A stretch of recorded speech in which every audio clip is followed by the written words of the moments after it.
Բարև ձեզ, հարգելի ժողովուրդ, բարև երկիր, բարև ազգ։ ԵԱՏՄ նախագահները, բացի իհարկե Հայաստանի Հանրապետությունից, հրապարակել են մայիսի 20-ին Հայաստանի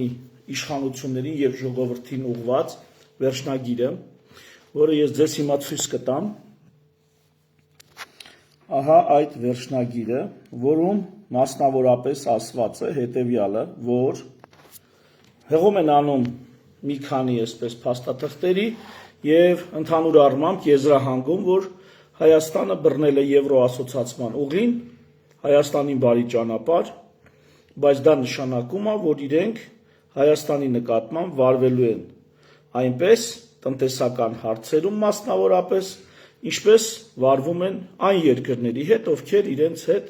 նույն միության մեջ չեն, այսինքն բոլոր այն արտոնությունները, որոնք ունի Հայաստանը, այլևս չի ունենալու։ Դե սա իհարկե դիվանագիտական կողմը հարցի, վերջում ասում են, որ նպատակահարմար են գտնում այս հարցը հանրաքվեի դնել Հայաստանի Հանրապետությունում, այսինքն ասել կուզի, որ Հայաստանի ժողովուրդ, հայ ժողովուրդ, դուք ինքներդ այս հարցի այս որոշման պատասխանը տվեք, ժամանակ են տալիս մինչև դեկտեմբեր ամիս։ Ես կարծում եմ, որ մինչև դեկտեմբեր այնուամենայնիվ որոշակի սահմանափակումներ կլինեն, որոշակի ցուցադրական կամ պատժիչ ճակերտավոր կամ առաջ-ճակերտների պատժիչ միջոցներ կլինեն, որպեսզի մենք տեսնենք ուրեմն համը այն անգշռության, որով դուրս ես գալի մի միությունից, սակայն մյուս միություն այդպես էլ չես մտնում։ Այն դեպքում, երբ որ խաղեր ես տալիս երկու, այսպես փորձում ես խաղեր տալ երկու բևեռների միջև Ռուսաստանի եւ Արևմուտքի։ Իդեպ բոլոր ես անկախական եմ, կարճ ասեմ, ես անկախական եմ։ ԵԱՏՄ-ն դա տնտեսական միություն է, Եվրամիությունը դա քաղաքական միություն է, ոչ միայն տնտեսական, դա վերպետական միություն է եւ իրոք վերպետական միություն, այսինքն Եվրամիություն մտնելու համար պետքա հանրաքվե լինի, սա մեր այսօրվա սահմանադրությամբ եւ ընդհանրապես ըստ թվում է ինչքան էլ սահմանադրություն փոխվի, այս հարցը չի փոխվի։ Համենայն դեպս ես մի պատմությունից սկսեմ, որովհետեւ այսօրվա հաղորդումը շատ հետաքրքիր է լինելու եւ կարծում եմ մի ժամ ավել մենք այսօր հələ կխոսենք։ Մի պատմություն պատմեմ, որը լսել եմ Լևոն Զուրաբյանից, սա ինձ համար խիստ ուսուցողական պատմություն է եղել, խիստ ուսուցողական դաս է եղել քաղաքագիտության եւ քաղաքականության մեջ ընդհանրապես։ Լևոն Զուրաբյանը Հայ ազգային կոնգրեսի տեխնացու, վարչապետի տեխնացու, Հայ ազգային կոնգրեսի նախագահն է, եթե չեմ սխալվում։ Հա այսպիսի մի միջադեպ է իր հետ տեղի ունեցել, երբ որ ինքը սովորելիս է եղել Ամերիկայում։ Եթե չգիտեք, ասեմ, որ Լևոն Զուրաբյանը սովորել է Միացյալ Նահանգներում ու քաղաքագիտության գծով, թեև ինքը մասնագիտությամբ ֆիզիկա, եթե չեմ սխալվում, ֆիզիկա, կամ մաթեմատիկա կամ ֆիզիկա, բայց ֆիզիկա մասնագիտությամբ, հա։ Ուրեմն, եւ բավականին այնպես պերսպեկտիվնի ֆիզիկա եղել, հետո մտել է քաղաքականություն։ Կյանքը այդպես է իր մոտ դասավորվել, բայց այսպիսի մի դաս, ուրեմն սա իրանից եմ լսել ու ինձ համար շատ կարևոր դաս է։ Ուրեմն դասախոսը կուրսանտների հետ կամ ուսանողների հետ կամ վերապատրաստվողների հետ քննարկում է հետեւյալ հարցը, թե ինչն է այսպես քաղաքականության մեջ կարևոր, մասնավորապես սա մենք քննարկել ենք նախընտրական կոնտեքստում, ինչն է կարևոր, money or message, փողը թե ուղերձը, թե իդեան, այսինքն ինչն է նախընտրական հարցերում, քաղաքական հարցերում ավելի հաղթող դուրս գալիս, փողը, որը իր հերթին կարա վարձի կամ ձևակերպի իդեա, թե իդեան, գաղափարը, ծրագիրը, որը իր հետևից կարա արդեն ներդրումներ բերի, որն ավելի կարևոր, այսինքն ավելի լավ է շատ խելացի իդեա ունենաս, թե շատ փող ունենաս։ Մի խոսքով այսպիսի հարցադրում է լինում, եւ Լևոն Զուրաբյանը իր պատասխանի մեջ հուսամ չի նեղանա, որ այս պատմությունը պատմում եմ, իր պատասխանի մեջ ու էսե պետք է գրեն ամեն մեկը, ամեն ուսանող, ամեն վերապատրաստվող պետք է էսե գրի, թե ինչպես է կարծում, իր կարծիքով որն է ավելի ճիշտ։ Լևոն Զուրաբյանը մի էսե է գրում, որտեղ մանրամասը ներկայացնում է իր ասելիքը։ Երբ որ դասախոս ես նյութը ծանոթանում կարդում է, այնտեղ ինչա գրած լինում։ Այնտեղ նա գրած է լինում, որ փողը իհարկե կարևոր է եւ նշում է բոլոր այն առավելությունները հիմքերը, որ փողն է կարևոր։ Եվ նշում է, որ մեսիջը, այսինքն ուղերձը, իդեան ավելի կարևոր է եւ նշում է բոլոր դրա հետ կապված առավելությունները։ Այսինքն ներկայացնում է երկու մոտեցումների թույլ եւ ուժեղ կողմերը, որին ի պատասխան կներեք ես կոճակը արցակեմ, որին ի պատասխան դասախոսը այդ աշխատանքը շատ վատ է գնահատում։ Ասում է, սենց չի կարա լինի։ Ասում է, ինչու ինձ թվում է, մի բան ավելի պետք է ոնց որ ողջունեք, որովհետև երկու ուղղություններն էլ մանրամասը վերլուծության եմ ենթարկել, եւ այս քաղաքագիտության հետ կապված այս դասախոսն ասել է, քաղաքական գործիչը պիտի վճռականություն ունենա ընտրելու մեկը։ Երկուսն էլ ընտրել, դա քաղաքական գործչի համար անթույլատրելի է։ Քաղաքական գործիչը հենց այն մարդն է, ով իր մեջ վճռականություն ունի եւ իր վրա պատասխանատվություն է վերցնում ընտրելու երկու տարբերակների մեջ մեկը եւ պատասխան կրելու իր ընտրության համար։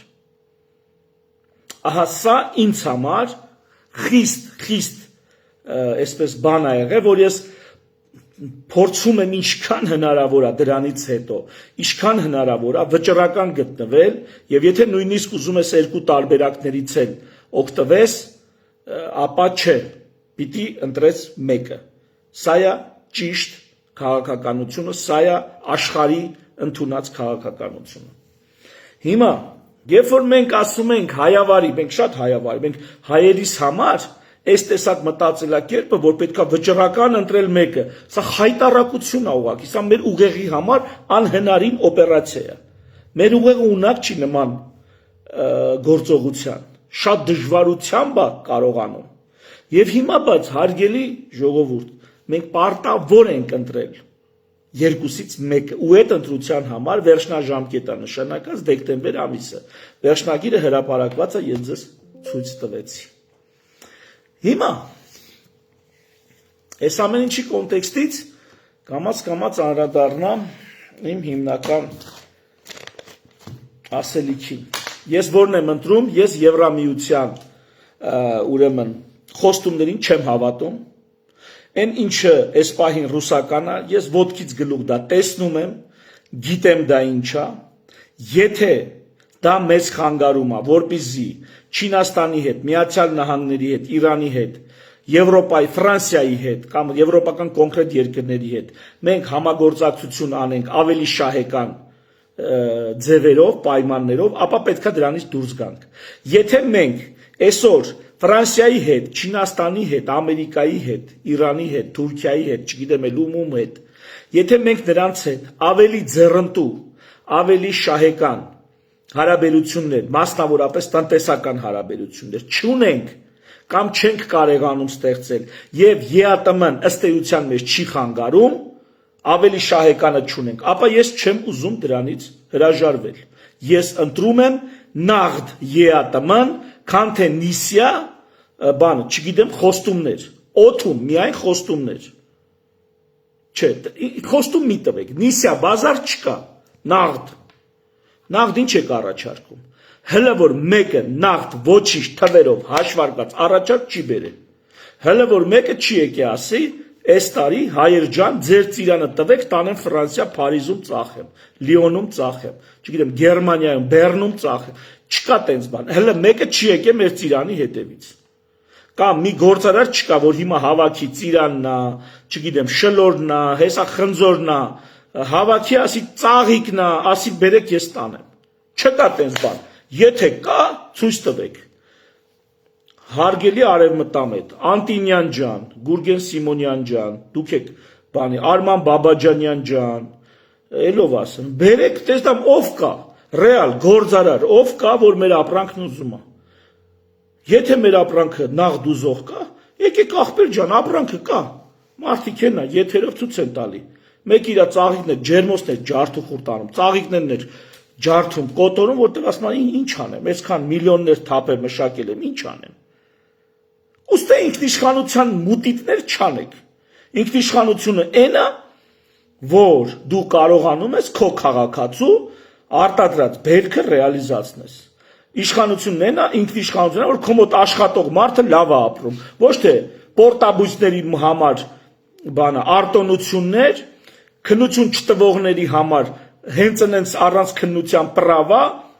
թոշակառուների համար 10,000 թոշակի բարձրացում, բայց աշխատող մարդու համար պրավալ, բանկրոտ, վարկերի տակ սկել։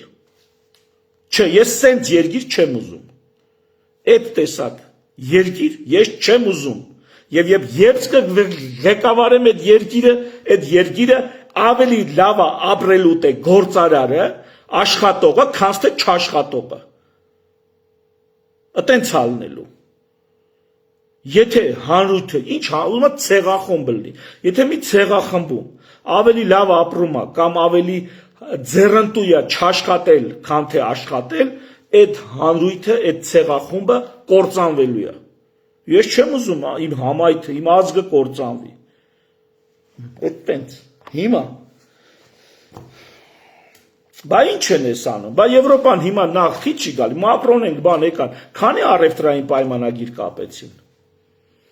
Քանի առևտրային պայմանագիր են կապել, ամբողջ Եվրոպան Երևանում էր։ Հա, ինչի հավաքվել էին, որ ինչ Զելենսկուն լսեին։ Զելենսկու հետ կապված քրեական գործերից տեղյակ եք, հենց Ուկրաինայում եթացող։ Ժամանակ չի լինում, մի օր դրան էլ կանդրադառնամ։ Հարյուրավոր միլիոն դոլարների ատկատներ, շորթումներ, կոռուպցիաներ, տեղյակ եք այդ դեպքերից։ Եկել էիք, հավաքվել էին, սա որ Զելենսկուն լսեին։ Իդեպ, ուկրաինական պատերազմի մասին հատկապես մեր արևմտամետ այսպես կոչված լրատվականները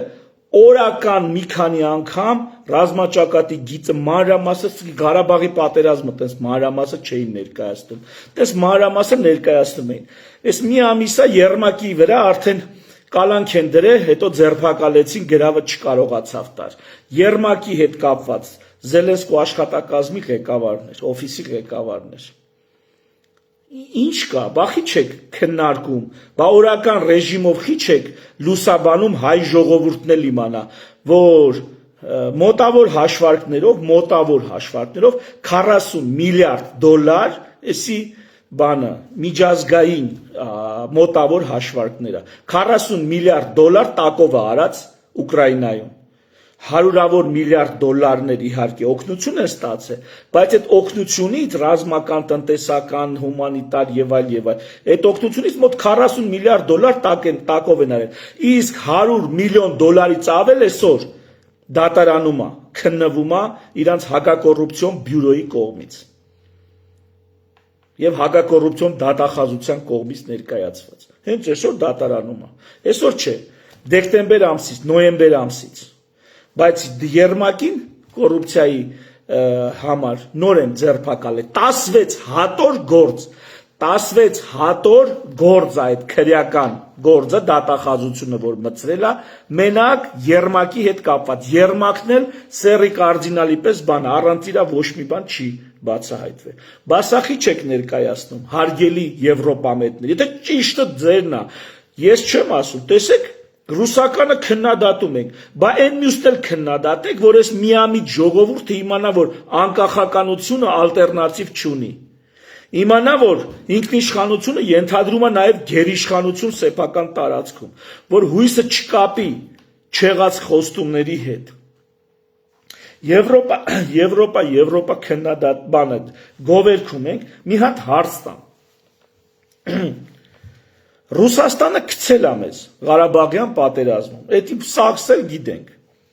կարանք մի քիչ այս հարցը ավելի մանրամասը վերլուծենք, բայց գցել է փաստացի,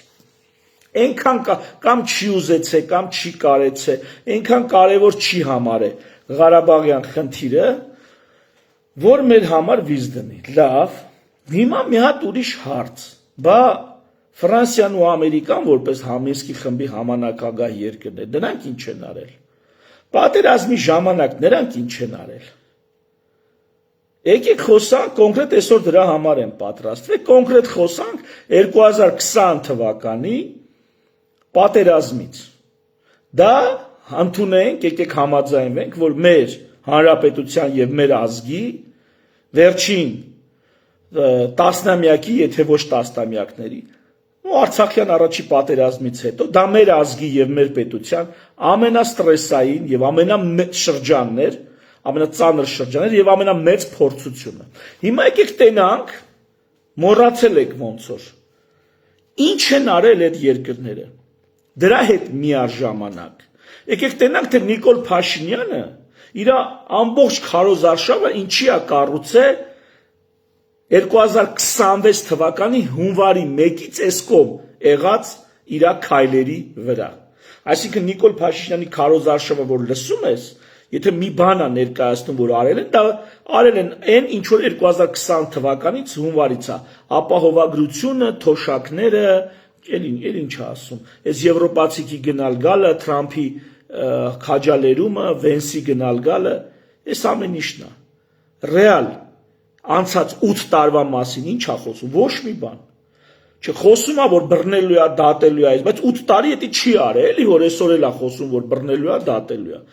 21 թվին էլ այդ նույնը ասում, 18 թվին էլ այդ նույնը ասել։ Հիմա եկեք տենանք այդ ինչը, որ չի խոսում, այդ 8 տարվա պատմությունը։ Եվ սրանք զուգակցված են, էլի, եւ այդ շատ կարևոր բան Ռուսաստանը վերջին հաշվով 20 թվականի պատերազմում կանգնացրել է պատերազմը։ Համաձայն եք, որ կանգնացրել է։ Համաձայն եք, փաստացի։ Ֆրանսիան չի կանգնացրել։ Ամերիկան չի կանգնացրել։ Ռուսաստանը կանգնացրել է իր պայմաններով, բայց կանգնացրել է։ Համաձայն եք, փաստա թե չէ։ Դուք իհարկե ես չեմ կարող հրապարակել այն օրը 24 ժամ սպառազինությունը, զենքը, զինամթերքը, չեմ ասի շատ բարձր որակի, որ եկել է Ռուսաստանից։ Այդ ամբողջ պատերազմի ընթացքում չեմ կարող ապացուցել, բայց գիտեմ, որ եկել է։ Եթե ծանոթներ ունեք, բան ունեք, օդաչու, օդանավակայանի հետ կապված մարդիկ, տեխնիկական աշխատողներ, ձեզ կասեն։ Հիմա ինձ ասեք այդ շրջանում ինչ արվել Ամերիկայի եւ Ֆրանսիայի եւ Եվրոպայի կողմից, գործում, ինչ արվել։ Մի բան, որը կարանամ վերցնեմ, շոշափեմ։ Վերցնենք, շոշափենք, զգանք, ինչ են արել։ Ցավակցել են, քաջալերել են, բարեմաղթել են, քննադատել են, կոչեր հնչեցրել են, նույնիսկ դատարանի վճիռ կա, դատարանի վճիռ, բայց շոշափելի, ոչ ինչ։ Ռուսաստանի կողմից ինչ կա շոշափելի։ Լավից վատից այդ զենքը կա եւ կա այդ պատերազմ կանգնացնելը։ Էսի չի կարելի ասել չի եղել, չկա։ Հիմա այսօր պատահաբար այս խոսքն է ընկնում, լավ, այդ խոսքին կգամ։ Հիմա սկսենք Նիկոլ Փաշինյանի պատերազմից ենք սկսում, 20 թվականի պատերազմից ենք խոսալու հեսա։ Նայեք Նիկոլ Փաշինյանը ինչա պատմում, այ մարդ։ Լսեք, էսի քննիչ հանձնաժողովում 2023 թվականին Նիկոլ Փաշինյանը ցուցմունք է տալիս։ Շուշիի հարց ավելի մանրամասն պարզաբանելը պիտի ընդգծեմ, որ 2020 թվականի նոյեմբերի 9-ի հայտարարությունը պատերազմը կանգնեցնելու մեր արդեն 5-րդ փորձն էր։ Առաջին այդպիսի խոսակցությունը տեղի ունեցավ հոկտեմբերի 7-ին, երբ ծննդյան օրվա առիթով շնորհավորելու համար զանգահարել է Ռուսաստանի Դաշնության նախագահ Վլադիմիր Պուտինին։ Շնորհավորական խոսակցությունից հետո Ռուսաստանի նախագահը կարևոր համարեց, որ ես հարցազրույցներից մեկում հայտարարել եմ, որ Հայաստանը պատրաստ է գնալ կոմպրոմիսների եւ օգտվելով այս առիթից ինքը ուզում է միջնորդական ջանքեր գործադրել հնարավորինս արագ կրակի դադարի հասնելու համար։ Լսեցիք։ Հիմա նորից կրկնենք։ Ուրեմն Վլադիմիր Պուտինի ծնունդին հոկտեմբերի 7-ին պատերազմը սկսել է սեպտեմբերի 27-ին, այսինքն 10 օր անց պատերազմը սկսելուց 10 օր անց զանգում է Պուտինին ծնունդը շնորհավորի։ Առաջին անգամ ստեյա խոսակցություն գնացել, ես նույնիսկ կզարմանամ, եթե իմանամ դրանից առաջ Պուտինի հետ խոսացել է։ Որտեղ Պուտինն ասում է, որ ինքը նրա հարցազրույցներից լսել է, որ ինքը նպատակ ունի նաև որոշակի փողզիջումային պատերազմը կանգնացնելու, ինչի համար Պուտինը պատրաստակամություն է հայտնել պատերազմը կանգնացնի։ Ժողովուրդ ջան, 10 օր նա ռազմավարական դաշնակից է կոչվում, որին հետո պետք է մեղադրենք եւ ոչ անհիմն։ Անհիմն չենք մեղադրում։ 10 օր նա ում հետ է խոսացել, ինչ է խոսացել, որ Պուտինը հարցազրույցից պետք է լսի Նիկոլի խոսքը ու ծննդյան օրվա զրույցից պետք է առիթ դառնա, որ քննարկեն պատերազմը կանգնացնելու հարցը։ Այո, պատերազմը կանգնացնելու մասին Նիկոլին զգուշացրել են վաղուց պատերազմը չսկսելու մասին, զգուշացրել են 19 թվականից սկսած։ Որ ընկեր պատերազմը սկսելու, գործ չունես, ավելին Սերժ Սարգսյանի հրաժարականը հենց այդ պատերազմ սկսելու սպառնալիքի հետ կապ ուներ։ Զորավարժությունները գնում էին Թուրքիայի եւ Ադրբեջանի եւ Նախիջևանում գիտեք մի քիչ առաջ էին եկել եւ Բաքվում լույսերը անջատվեցին մի քանի ժամով, հետո վերականգնեցին, նորից անջատվեցին եւ զորավարժությունները չդառան պատերազմ։ 2 տարի ժամանակ տվեցին Նիկոլի։ 18 թվին դա տենց եղել է։ Եթե ով հիշում է, ով չի հիշում, տեղեկացնում եմ։ 10 օր ինչ է իրանում ընկեր։ Դուք կարծում եք նա 10 օր մենակ մոլոր ինքն ու Ալեն Սիմոնյանը նստե գյալաջի են արել իրար հետ պատերազմի ժամանակ։ Իհարկե ոչ։ Ես կարծում եմ, որ Եվրոպայի հետ էր խոսում, Մակրոն-Մուկրոնի հետ էր խոսում, 10 օր, 10 օր արևմտյան գարանտիաների է սպասել։ Եվ 10 օր անց լավա Պուտինը հոկտեմբերի 7-ին էր ծնվել, կարար չէ դեկտեմբերի 7-ին ծնված էր Պուտինը, այտենց էլ առիթ չլներ զանգեր, սա էլ կարար չէ հարցազրույց տված չլներ, Պուտինն էլ հանգարց լսած չլներ, ու այդ խոսքը բացում ասում է, տենց խոսք չբացվեր պատերազմը կանգնացնելու մասին։ Ես իրա բերնով ասում, ես չեմ հորինում, իրա բերնով ասում է, հոկտեմբերի 7-ին ծնունդը շնորհավորեցի, այդ շնորհավորանքից մեկ էլ Պուտինն ասեց, որ լսել է հարցազրույց, որտեղ Նիկոլը պատրաստ է փողզիջումային պատերազմը կանգնացնելու։ Եվ դա եղել է առաջի փորձը։ Եվ այդ ժամանակ ինչա ուզել Պուտինը, այսինքն Պուտինը չի ուզել, Ալիևի հետ միջնորդ է հանդիսանում, այդ ժամանակ ինչին համաձայն չի եղել Նիկոլը, համաձայն չի եղել, որ Ֆիզուլին եւ լավ հիմա լսենք, հա։ Լսենք, եթե չեք շտապում, լսենք։ Ասացի, որ համաձայն եմ, մինչ այդ հետաքրքրվելով, թե ինչ պայմաններով պետք է լինի կրակի դադարեցումը։ Մեր ըմբռնումն այն էր, որ կրակը պետք է դադարի առանց նախապայմանների, կողմերը պետք է մնան այդ պահին իրենց զբաղեցրած դիրքերում, որից հետո պիտի սկսվեն խորհրդակցություններ, թե որոնք են այն կոմպրոմիսները, որոնց պատրաստ են կողմերը։ Ասացի, որ այդ տարբերակը ընդունելի է մեզ համար։ Նույն օրը երեկոյան տեղի ունեցավ իմ երկրորդ հեռախոսազրույցը Ռուսաստանի Դաշնության նախագահի հետ եւ նա ասաց, որ խոսել է Ադրբեջանի նախագահի հետ, սակայն վերջինս ասել է, որ ինքը պատրաստ չէ գնալ կրակի դադարեցման, այսինքն համաձայն չէ հրադադար հաստատել։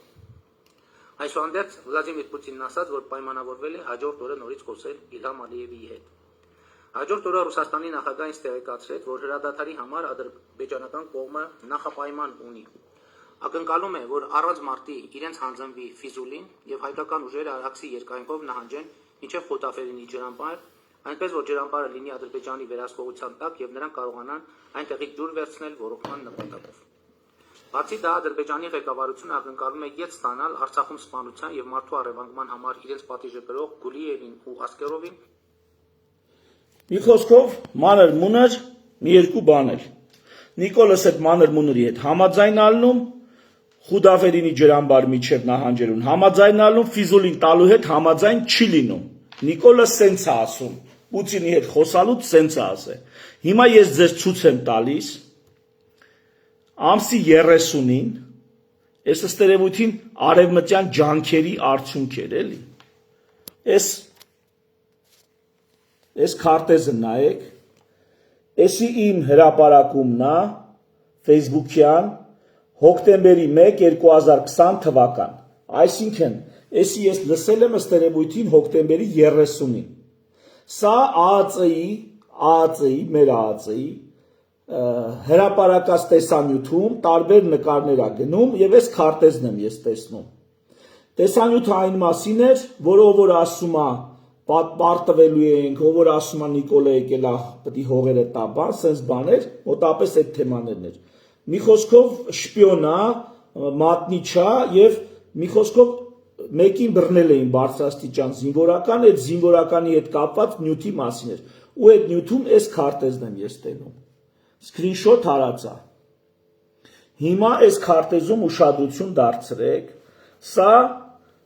Պուտինի հետ խոսալուց 7 օր առաջ Մանասյան Հայկը իր Facebook-յան կայքում հրապարակել է։ Էսի ըստերևույթին էս գիծը այդ Խուդաֆերինի գիծն է, Ֆիզուլին էլ փեշքեշ արած ադրբեջանցիներին, պրիտոմ փեշքեշ արած նաև Աղդամը, բայց Շահումյանը փոխարենը մեր բանի տակ է, մեր տիրապետության տակ, ըստ այս քարտեզի։ Ես այս ժամանակ արդեն ասում սա սեպտեմբերի 30-ին է ըստերևույթին հրապարակվել, հիմա չեմ հիշում, բայց ես սա հրապարակել եմ հոկտեմբերի 1-ին, Պուտինի հետ խոսալուց 7 օր առաջ, մեր ԱԱԾ-ն ըստ ինձ այս նկարը մեսիջ է ադրբեջանցիներին, որ եկեք այս ձևով մի բան պայմանավորվենք, մի բանի համոզվենք, ընդհանուր հայտարարի գանք, որովհետև ինչ գործ ունի հոկտեմբերի 1-ին Մանասյան Հայկի մոտ ԱԱԾ կայքից քարտեզ, որտեղ Աղդամն ու Ֆիզուլին արդեն ադրբեջանցիներին տված է։ Ես այն ժամանակ տեսել եմ։ Հիմա մի հարցի ձեռի հետ էլ մի հարցի պատասխանեմ, ինչի ես չեմ զոհվել։ Էսի տեսել եմ, այ դրա համար։ Սաղ եմ մնացել, ես չեմ գնացել պատերազմ։ Մի անգամ գնացել եմ, Նիկոլը կոչ արեց հավաքվեք, եկեք բան, գնացել եմ կենտրոնական զբորնի պունկտ, մարդ չկա, դատարկ։ Հետո էլի, այս քարտեզով արդեն գիտեմ ինչ է կատարվում։ Եթե այդ հարցը կա նիկոլականներին, ես չեմ զոհվել այս զրույցը տանելու համար, այս ամբողջ վերլուծությունները անելու համար։ Ավելին պատերազմի ընթացքում մի քանի հրապարակումներով էլ ակնարկել եմ, որ հանձնում են, պատերազմը պատրվակը հանձնելու համար։ Մի քանի տենց հրապարակում էլ արել եմ։ Հիմա, այսինքն փոխանակ իրանք պատասխան տան, թե 5000 հոգին չի զոհվել, դուք տեսեք խոսույթը ոնց են շուռ տվել, բերե հասցրել են նրան, որ խի չես զոհվել, փոխանակ ինքը դադվի նրա համար, որ խի ես 5000 հոգի զոհաբեր է, Արթուր Ավանեսյանը դադվում է նրա համար, որ չի զոհվել, հասկանում եք, հիմա էլ հացադուլի մեջ է, 13-րդ օրն է, կներես, Արթուր Օսիպյանի Ավանեսյան ասի, Արթուր Օսիպյանի կալանքի 13-րդ օրն է և 13-րդ օրն է, որ հացադուլի մեջ է այդ տղեն, մարդը դադվում է նրա համար, որ խի չի զոհվել, փոխանակ դրանք դադվեն, 5000 զոհի համար, հիմա լսեք, այս քարտեզը տեսակ, հիմա Պուտինը իրան ասում է, այն Աղդամը հələ որ խոսակցություն չկա, հետո կխոսակցություն բացվի, Ֆիզուլին տուր, ու պատերազմը կանգնում է։ Մի խոսքով, շատ չերկարացնեմ, Նիկոլի պատմությունը հետևյալն է։ Նիկոլից պրծնենք, հետո անցնենք ԱԱԾ պետի տեսանյութերին։ Ստեղ դրել եմ այդ տեսանյութերը ցույց կտամ։ Ուրեմն Նիկոլը ստեղ ինչ հանգամանքներ չի համաձայնվում։ Հետո երբ որ արդեն սա գրավում են ադրբեջանցիները գալիս են, համաձայնվում է։ Ընդ պահանջներ են դնում, որ էլի չեմ ուչում անում, մի խոսքով ամսի 10-ին Այդ Նիկոլի այդ բանը կարակ դնեք լասեք 3 ժամանոց հարցած քննությունա, բայց դիմացի սկզբի մի 20 րոպե լսեք, ահագին բան ասում։ Ամսի 10-ին Մոսկվայի միջնորդությամբ այդ ամսի 7-ի զանգացն է, էլի։ Ամսի 10-ին Մոսկվայի միջնորդությամբ արտգործնախարարը երկար բանակցություններից հետո համաձայնվում են հրադադարի։ Ուշադիր, ամսի 10-ին համաձայնվում են հրադադարի։ Ստեղ Նիկոլ Փաշինյանն ասում է, որ հրադադարը չէր պահպանվում, ոչ թե բացարձակապես չէր պահպանվում, այլ կրակի ինտենսիվությունը ընկնում է, բայց այնուամենայնիվ հրադադարը վերջնականապես չի պահպանվում։ Հիմա ես մի ուշադիր ամսի 10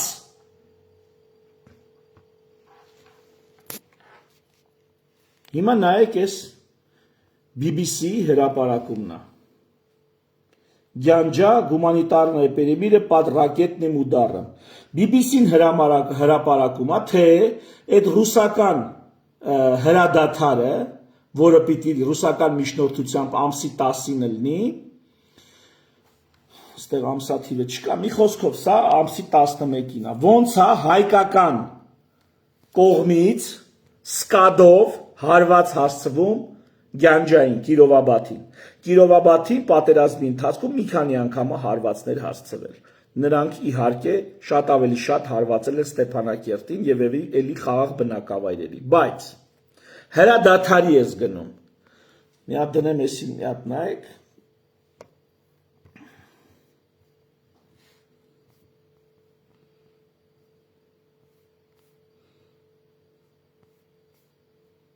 Какое же это перемирие? BBC-ն ասում է, «Էսի շտուֆտա перемирие է»։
Վաղուց է ձայնը անջատված, ժողովուրդ։ Նամակներ գրեցին, որ ձայնը անջատվել է։ Վաղուց է ձայնը անջատվել։ Դիարի գլուխան, քանի րոպեա, որ ձայնը անջատվել է, խնդրում եմ գրեք, քանի րոպեա, որ ձայնը անջատված էր։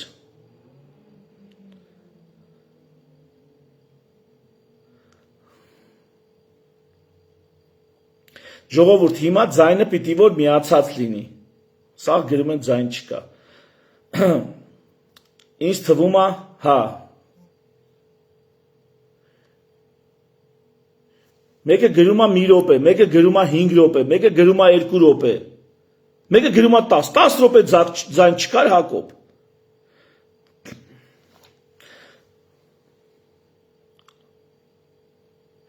Նիկոլ Փաշինյանի ելույթը լսել եք ձայնով, թե չէ։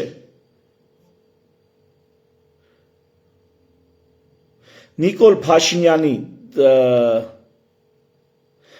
Փաշինյանի վիդեոն, որ դրել եմ, դա ձայնը լսել եք։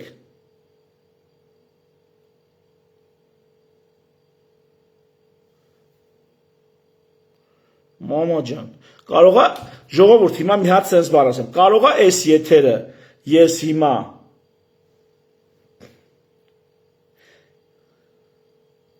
ինձ ասեք Նիկոլ Փաշինյանի վիդեոն, որ դրեցի, այս վիդեոն, որ դրեցի, այս վիդեոյի ձայնը լսել եք։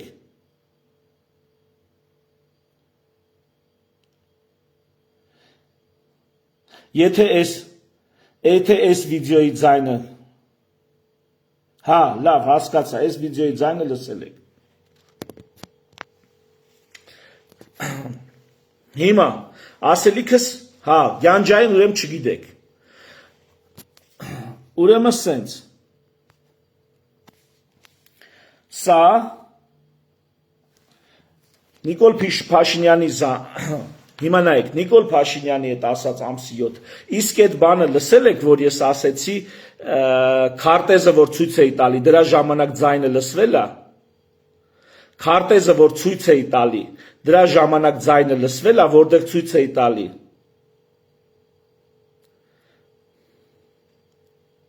Գյանջայի կադրերից հետո է կորել, շատ լավ, ուրեմն ահագին տեսել եք, լավ։ BBC-ից հետո, հիմա BBC նյութը ցույց է տալի, որ մերոնք թեև Ադրբեջանը իր հերթին հրադադարի ռեժիմը խախտել է, բայց մերոնք ոչ թե շտատնի ձևով են խախտել, այնպես ինչպես ամեն օրվա, այլ հատուկ խաղաղ բնակչությանը 4 հարգանի շենքի, 4 թե 5 հարգանի շենքի, ամենամեծ հարվածն ա եղել, 10 հոգի էլ զոհվել են խաղաղ բնակիչ, ամենամեծ հարվածն ա եղել Կիրովաբադին, Գյանջային, հենց հրադադարի օրը, որ հայտարարել են, դրա գիշերը ժամը 2-ին, 10-ի լույս 11-ի գիշերը, մերոնք հարվածել են, հիմա հարց, արդյոք սա պրովոկացիա չի եղել, որ այդ հրադադարը պրավալ գնա։ Ում էր ձեռնտու, ասելիքս էսա, ում էր ձեռնտու, որ Հայաստանի և Ադրբեջանի միջև հրադադարը Ռուսաստանի միջնորդությամբ պրավալ գնա։ Ղարաբաղցիներին ձեռնտու չէր, Հայաստանին ձեռնտու չէր, Ռուսաստանին ձեռնտու չէր։ Դա կամ կարար Ադրբեջանին ձեռնտու լիներ, կամ Ռուսաստանի թշնամիներին, ովքեր են Ռուսաստանի թշնամիները։ Ես չէ դուք։ Ու հիմա կներեք, այն ինչ չեք լսե, հիմա դա ասեմ։ Ես մի պատմական ակնարկ եմ ուզում անեմ, մի հարց ինձ տանջել է երկար ժամանակ, տարիներ շարունակ։ Նախ ասեմ, որ երեխա ժամանակվանից հետևել եմ քաղաքականությանը, այդպես ա եղել, հետևել եմ։ Իմ ընտանիք է, որտեղ ես մեծացել եմ, խիստ քաղաքականացված է եղել, ծնողներս, բարեկամներս, հորեղբայրներս, միշտ այդ քաղաքական քննարկումներն եղել է։ Եվ որոշակի տարիքից, երբ որ նորից վերլուծել եմ, մի հարց է ինձ հուզել։ Շուշիի գրավման հարցը, իսկ մասնավորապես բանակցությունների պրավալը Իրանի միջնորդությամբ։ Ուրեմն Շուշիի ազատագրումը կամ գրավումը, ինչպես ուզում եք ասեք, պլանավորվում է ապրիլ ամսի 92 թվականի։ Այնուհետև Լևոն Տեր-Պետրոսյանը պլանավորվում է, բայց չի իրականացվել։ Լևոն Տեր-Պետրոսյանը մեկնում է Իրան հանդիպելու Ադրբեջանի նախագահի ժամանակավոր պաշտոնակատարին Իրանի միջնորդությամբ բանակցություններ անելու, որպեսզի պատերազմը 92 թվական պատերազմը նոր է, այսպես թեժ փուլ մտնում, որպեսզի կասեցնեն պատերազմը ընդհանուր հայտարարի գան։ Դե հələ չգիտեն վերջի ինչա լինելու։ Եվ որոշակի նախնական համաձայնություններից հետո, երբ որ արդեն օդանավակայանում բաժանվում են, թե օդանավակայանում, թե արդեն օդանավայի մեջ, Լևոն Տեր-Պետրոսյանն իմանում է, որ մերոնք Շուշին գրավել են, ազատագրել են։ Այսինքն պայմանավորվածությունների մարդիկ բանակցում են, որ պատերազմ չլինի, պատերազմը կանգնացնեն, մերոնք մտնում Շուշին գրավում են։ Այստեղ մենք ցնծում ենք, ուրախանում ենք, իհարկե դրա համար հիմքեր ունենք, բայց ինձ մոտ հարց է գալի քաղաքական տեսանկյունից, այ մարդ, այս ինչ սաբոտաժ է, այս ինչ պրովոկացիա է։ Իհարկե չեմ հասկանում, երկար ժամանակ մտածել եմ, որ ռուսներն են բզբզել, երկար ժամանակ մտածել եմ, որ ռուսները խանդի տեսարան են սարքել, չեն ուզեցել, որ Իրանը միջնորդ հանդիսանա, ուզեցել են, որ կոնֆլիկտը շարունակվի, երկար ժամանակ այս կարծիքով ապրել եմ, չեմ իմացել ոնց ա եղել, բայց մտածել եմ, որ ռուսները բզբզել են մերոնց, որ մտեք գրավեք, որ հանգարց Ադրբեջանի եւ Արցախահայության, Արցախի, Ղարաբաղի, Ադրբեջանի եւ Հայաստանի միջև հաշտություն, բանակցություն չլինի։ Էսի 92 թվականի պատմություն։ Այս տարի հանդիպում եմ այդ ժամանակների կարևոր դերակատարներից մեկին, ով այդ ժամանակ թե բանակցություններից է տեղյակ եղել, թե կապերից է տեղյակ եղել եւ այլ եւ այլ եւ այլն։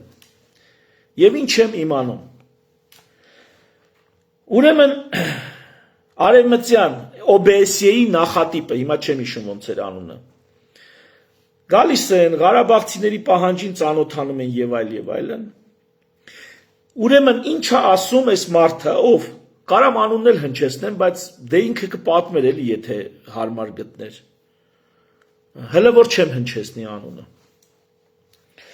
Ուրեմն ինչա պատմում այս ականատեսը, որ այդ ժամանակ եղել է հատկապես արևմտյան գործիչների հետ շատ սերտ կապերի մեջ։ Ռուսները ամեն ինչ անում են, այդ ժամանակ դե սովետական միությունը նոր է փլուզվել, Ռուսաստանը այն վիճակը չունի, որ կարողանա բոլոր հարցերը լուծի, այսպես 92 թվական։ Ուրեմն ռուսները աջակցում են, միջնորդում են, որ Իրանը կարողանա այս հարցին խառնվի, որպես նեյտրալ երկիր, որպես Հայաստանի համար էլ, Ադրբեջանի համար էլ ընդունելի միջնորդ։ Ռուսները շահագրգռված են լինում։ Երբ որ Լևոն Տեր-Պետրոսյանը գնում է հանդիպելու արևմուտքից այդ OBSE-ի նախատիպը հանդիսացող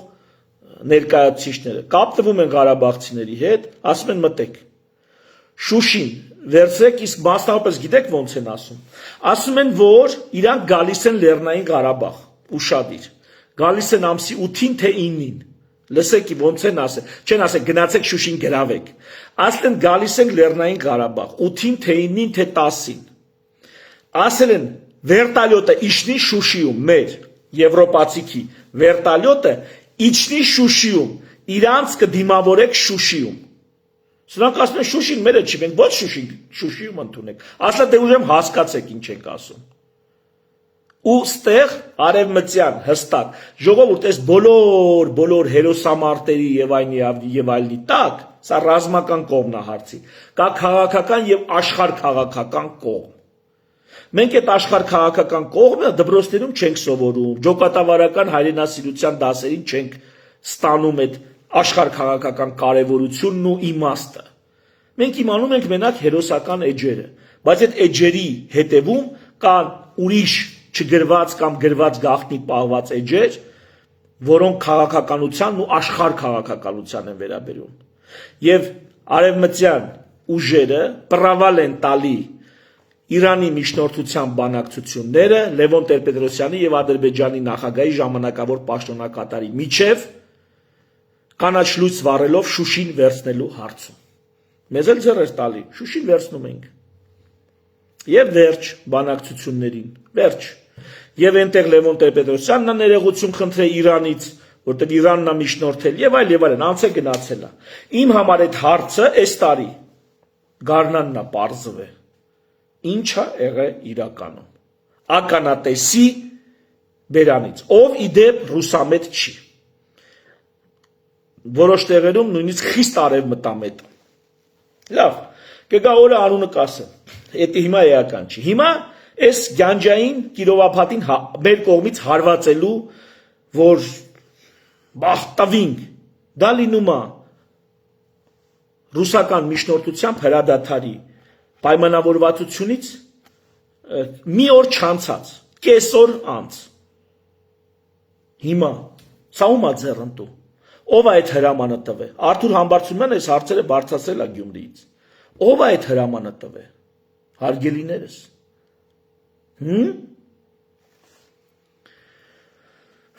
Սա սենց։ Հիմա գանք ամսի Նիկոլ Փաշինյանը սենց հերթով ներկայացնում է։ Հետո ներկայացնում է, որ Մակրոնն է միջնորդ է, որ ես այդ հարցը կլուծեմ։ Բայց զրո, ասպասկի կրակի ինտենսիվությունը նույնիսկ չի պակասել, Նիկոլ Փաշինյանն ասում, Մակրոնի միջնորդությունից հետո, որ ահա հեսա հրադադար, խոստացել է Մակրոնը։ Ասում է նույնիսկ կրակի ինտենսիվությունը չթուլացավ Մակրոնի միջնորդությունից հետո։ Հետո գալիս է ամսի 19-ը, ավելի ծանր պայմաններով Պուտինը առաջարկում է հրադադար։ Հիմա հա ամսի 19-ի հրադադարում Շուշի պետք է վերադառնային ադրբեջանցիները եւ պետք է առանձին կապով Շուշին կապվեր Ադրբեջանի մնացած տարածքների հետ, որ արդեն գրավել են։ Նիկոլ Փաշինյանը չի համաձայնվում։ Ստեղ կարծեմ, հա, նաև խաղաղապահներ պիտի լինեն Մեղրիում, արդեն Մեղրիի թեման մեյդան է գալիս։ Արդեն Մեղրիի թեման էլ է առաջ գալի։ Նիկոլ Փաշինյանը չի համաձայնվում, բայց չի համաձայնվում Շուշիի համար, որովհետև հետագայում նշում է, որ նոյեմբերի 9-ի համար էլ երկու պայման է եղել, համ Միջանցք կամ անկլավներ, երկու պայման է եղել, ոչ մեկն ընդունել, իբր թե ոչ մյուսը, բայց մյուսը գիտենք, որ ընդունել է նոյեմբերի 9-ի պայմանագրի 9-րդ կետը։ Այդ երկուսի մեջ պետք է ընտրություններ կամ բանի Իջևանի նոյեմբերյանի անկլավները պետք է տա, իբր թե անկլավները պետք է տա, կամ Միջանցք պետք է տա, երկու տարբերակ է եղել։ Բայց էսի թողենք վերադառնանք նոյեմբերի 19-ին եւ ահա այս զրույցին։ Ստե Նիկոլ, ԱԱՑ-ի պետը հարգելիներս ներկայացնում է։ Լսեք նոյեմբերի 19-ի մասին։ Ուզում եմ շնորհքային պատասխանել։ Տեսեք, հոկտեմբերի 19-ին նիստը երբ կայացավ, արդեն այս մասին խոսել է նաև Օնիկ Գասպարյանը իր պաշտոնական հայտարարության մեջ։ Իսկապես նախ ասեմ, որ նիստը հրավիրելու, եթե ես չեմ սխալվում, ես պիտի ոչ սխալվեմ, առիթը դա Արայիկ Հարությունյանից եկած այն տեղեկություններն էին, որ Արցախում տիրում է շատ վատ իրավիճակ եւ պատերազմում մենք պարտվում ենք։ Դա նույնիսկ վարչապետը հետո հաստատեցիք ներած։ Ավելին է, ուրեմն ճիշտ եմ ասում։ Օնիկ Գասպարյանը շատ մանրամասն զեկույց ներկայացրեց, որտեղ բոլորին պարզել, որ մենք պարտվել ենք կամ գնում ենք դեպի պարտություն։ Ռազմամթերքի քանակների, պայստային քանակների հետ կապված, խոսվածին տեխնիկայի մասով, կորուստների մասով, հերանեկարի մասով, թե քանի օր դեռ կարող ենք դիմադրել եւ այլն եւ այլն։ Ակնմարտը կոնկրետ ֆիքսեց, ամենակարևոր պաշտոնատար անձը կոնկրետ ֆիքսեց, որ մենք պատերազմում պարտվում ենք։ Խոսքը փոխանցվեց Տոնանին, Տոնանը եւս հաստատեց այդ փաստը։ Այսպես ասեմ, քար լրություններ տիրում։ Հետո Էդմոն Մարուկյանը կարծեմ խոսքը վերցրեց եւ պարոն Տոնանին հարց ուղեց, թե որ ասում եք նոր պատերազմ նոր տարածքների դիմաց, այդ ինչի հիմա վրա եք ասում, բա ինչի բերեցիք հասրեցիք այսօրվա, մի փոքր բանավեճ տեղի ունեցավ, այսպես ասած օպոնենտություն, ոչ թե վիճաբանություն, եւ խոսքը փոխանցվեց նաեւ վեհապարին ու նախագահին, Արմեն Սարգսյանին։ Նախագահը խոսեց, իհարկե իր մտահոգությունները հայտնեց, բայց շատ հուզված ու շատ մտահոգված խոսեց վեհապարը։ Նույնիսկ այսպես ասեմ, աչքերը լցնելով մտահոգված էր, անհանգստացած էր Արցախի բնակչության անվտանգության համար։ Բարձ հարցեր էին հնչեցվում իր կողմից, թե մարդիկ ոնց են դպրոց գնալու, ոնց է լինելու իրենց սեփականության հարցը, գույքի հարցը, լավ ասենք, որ պարտվում ենք, ոնց է մարդիկ այդ ադրբեջանցիների միջավայրում ապրելու, ով անվտանգությունը երաշխավորելու։ Իր զարմանաց ինձ ոչինչ չասվեց, որ գիտեք մենք շանս ունենք։ Ի շանսը նա որ պատերազմական գործողությունները կանգնեցվում են, այդ ժամանակ դեռ Շուշիին, Հադրութի մի զգալի մասը մեր իրավասության տակ էին։ Մենք չունեինք 5000 զոհ, դա ուզում եմ շեշտել։ What would you tell someone who knows exactly what to do but can't make themselves do it? That gap has a name, and it's not laziness. Այս գովազները Understand it this Monday. Որքան Այս գովազները ընդհատում են, բայց հիմա հեսա կդրեմ քշա ուշադիր։ Ուրեմն նոյեմբերի 19-ի անվտանգության նիստում, անվտանգության խորհրդի նիստում Նիկոլ Փաշինյանը ոչինչ չի ասում, որ Պուտինը իրան առաջարկներ է արել։ Ոչինչ չի ասում, որ Պուտինը միջև էտել է իրան առաջարկներ արել։ Ոչինչ չի ասում, որ խաղաղապահները կարան գան երաշխավորեն SSS հարցերը։ Դրա մասին ոչ մի խոսք։ Հետո կխոսանք դեռ կքննարկենք խաղաղապահների արդյունավետությունը։ Բայց այս մարդիկ ԱԱԾ պետ, Գենշտաբի պետ, Պաշտպանության նախարարը, Արման Աբովյանը ընդդիմադիրներից, Լևոն Մարուքյանը ընդդիմադիրներից, Նիկոլ Փաշինյանը, ենթադրում եմ ազգային ժողովի նախագահն է կլինի, Արմեն Սարգսյանը նախագահն է ներկայանում, իդեպ Արմեն Սարգսյանի անձնագրի հետ կապված ինչ կա, դրել եք Սամվել Կարապետյանի անձնագրի հարցն եք բանանում։ Արմեն Կարապետյանի անձնագրից ինչ կա։ Արմեն Սարգսյանն է ներկայանում, կաթողիկոսն է ներկայանում, պատկերացնում եք, ուստեղ Նիկոլ Փաշինյանը մի հատ չի ասում, որ Պուտինից առաջարկներ եղել են նախկինում ու առաջարկներ կան հիմա, ու դա չի ասում մինչև նոյեմբեր, այսինքն եւս 20 օր, սրա մասին ոչ մի խոսք չի ասում։ Ինքը մենակ խոսացել է, ինքը մենակ գիտի։ Այս միամիտ նախագահներն էլ, հիշում եք, Լևոն Տեր-Պետրոսյան, Ռոբերտ Քոչարյան, Սերժ Սարգսյանը կար մեջտերը թե չէ, որ Նիկոլին ասում էին, առաջարկում էին, հրապարակվել է դրա մասին բազմիցս։ Առաջարկում էին, ասում էին, գնանք Ռուսաստան, այցելություն խնդրենք։ Նիկոլն ասել ուզում եք գնացեք։ Ասում ինչ ուզում եք գնացեք։ Զանգի Մոսկվա, ասա այդքան խոսանք, տենանք ինչ է հնարավոր։ Մեր ռազմավարական դաշնակիցն է, մեր ռազմական դաշնակիցն է։ Ինչ կարա անի, այդքան խոսանք։ Դու մի ասի, Նիկոլը խոսում է։ Նիկոլը բանակցում է։ Մենակ, այն որ ասում մենակ ուտող, մենակ քակող, այդտենց մի հատ արտահայտություն կա։ Ոչ մեկին հաշվետվություն չի ներկայացնում։ Ոչ մեկին իր քարտերը չի բացում։ Խի ում հետ էր խոսում, Աննայի հետ էր խոսում, ում հետ էր քննարկում, թե Մակրոնի հետ էր քննարկում, Եվրամիությունում էլ ով կա, նրանց հետ էր քննարկում, որովհետև եթե դա իմանան այս մարդիկ կլնենք ասեն հենց հիմա կայնստրա, չկայնստես կձերբակալենք քեզ, արա կայնստրա պատերազմը, համաձայնվի պահանջներին։ Հեսա ես ցույց կտամ, որ նույնիսկ սեպտեմբերի 30-ին Օնիկ Կարապետյանը զգուշացրել։ Հեսա դրա մասին ցույց կտամ։ Բայց էսի շատ կարևոր է, որ նույնիսկ Ռոբերտ Քոչարյան, Լևոն Տեր-Պետրոսյան, Սերժ Սարգսյան չեն իմացել։ Եվ միամիտ Նիկոլին ասում էին Զանգի Մոսկվա մի բան ասա, գնանք մի բան համոզենք, մի հատ տենանք ինչ ենք անում, պատերազմը կանգնացնենք։ Պատերազմ կանգնացնելն էլ որն է, պարտվենք մինիմալ կորուստներով։ Պատերազմ կանգնացնելը դա է։ Եթե Գենշտաբի պետը, Պաշտպանության նախարարը ասում է, «Վсё, կրված ենք, վերջնականապես կրված ենք»։ Պատերազմ կանգնացնելը դա է։ Այդ վերջնականապեսը այնպիսի կետում արվի, սա Նիկոլ Փաշինյանի պատասխանատվությունն է, որ այս քարոզ արշավին մի խոսք չկա։ Ահա թե ինչի է խոսում 2026 թվականի հունվարի 1-ից։ Թոշակ ենք բարձրացրել, էս ենք արել, բայց 8 տարի ինչ է կարել։ Հիմա լսեք։ Իվարկեն ես ավարտեմ, որպեսզի ճիշտ է։ Ասում է ինչքան զոհ ունեինք միջև այդ պահին ունենում ենք մոտ 2000 զոհ։ Ընդհանուր հաշվարկներով ես այս բանը Միքայել Համբարձումյանի, որ այդ ժամանակ ԱԱԾ պետի ժամանակավոր պաշտոնակատարն է եղել, բոլոր հարցազրույցները նայել եմ, բոլոր այս թեման ավելի մանրամասն հասկանալու համար։ Եվ նա, չգիտեմ ստեղ ասում է թե չէ, օրը 100, մինիմում 100 հոգի զոհ եք ունեցել։ 44 օրում դա անում է 4400 հոգի զոհ։ Ահա, օրը 100 հոգի զոհ ենք ունեցել։ Այսինքն այն մյուս 20 օրը, որ պատերազմը շարունակվել է, այսօրվա նիկոլական մուտիտի պատճառով, այդ 20 օրը ունեցել ենք 2000 զոհ մինիմում։ Հիմա լսենք։ Ներկայացնեն իրավիճակը։ Վեհապարի խոսքը բավականին տպավորիչ էր եւ այսպես ասած հասկացանք, որ իսկապես սա վերջն է։ նույնիսկ էլ խոսք չհասավ, որ ես էլ իմ կարծիքը ասեմ, որովհետև արդեն բոլորի համար բարձր ամեն ինչը։ Իզարմանս ինձ ոչինչ չասվեց վարչապետի կողմից, որ ռուսները կոնկրետ ադրբեջանցիների հետ համաձայնություն են ձեռք բերել, որ հնարավորություն են ստեղծել, որ պատերազմական գործողությունները դադարեցվեն, զորքերը կանգ առնեն բոլոր այն նույն այն դիրքերում, ինչ որ այդ պահին, որտեղ որ այդ պահին գտնվում են, եւ ամենակարևորը խաղաղապահ ուժեր մտնեն Արցախի տարածք, այսինքն ռուսական խաղաղապահ ուժեր, եւ կերաշխավորեն Արցախի բնակչության անվտանգությունը։ Հետո արդեն ստատուսի հարցը կքննարկվի, հետո արդեն մյուս հարցերը։ Ես վստահ եմ, եթե այդ պահին վարչապետը այդ մասին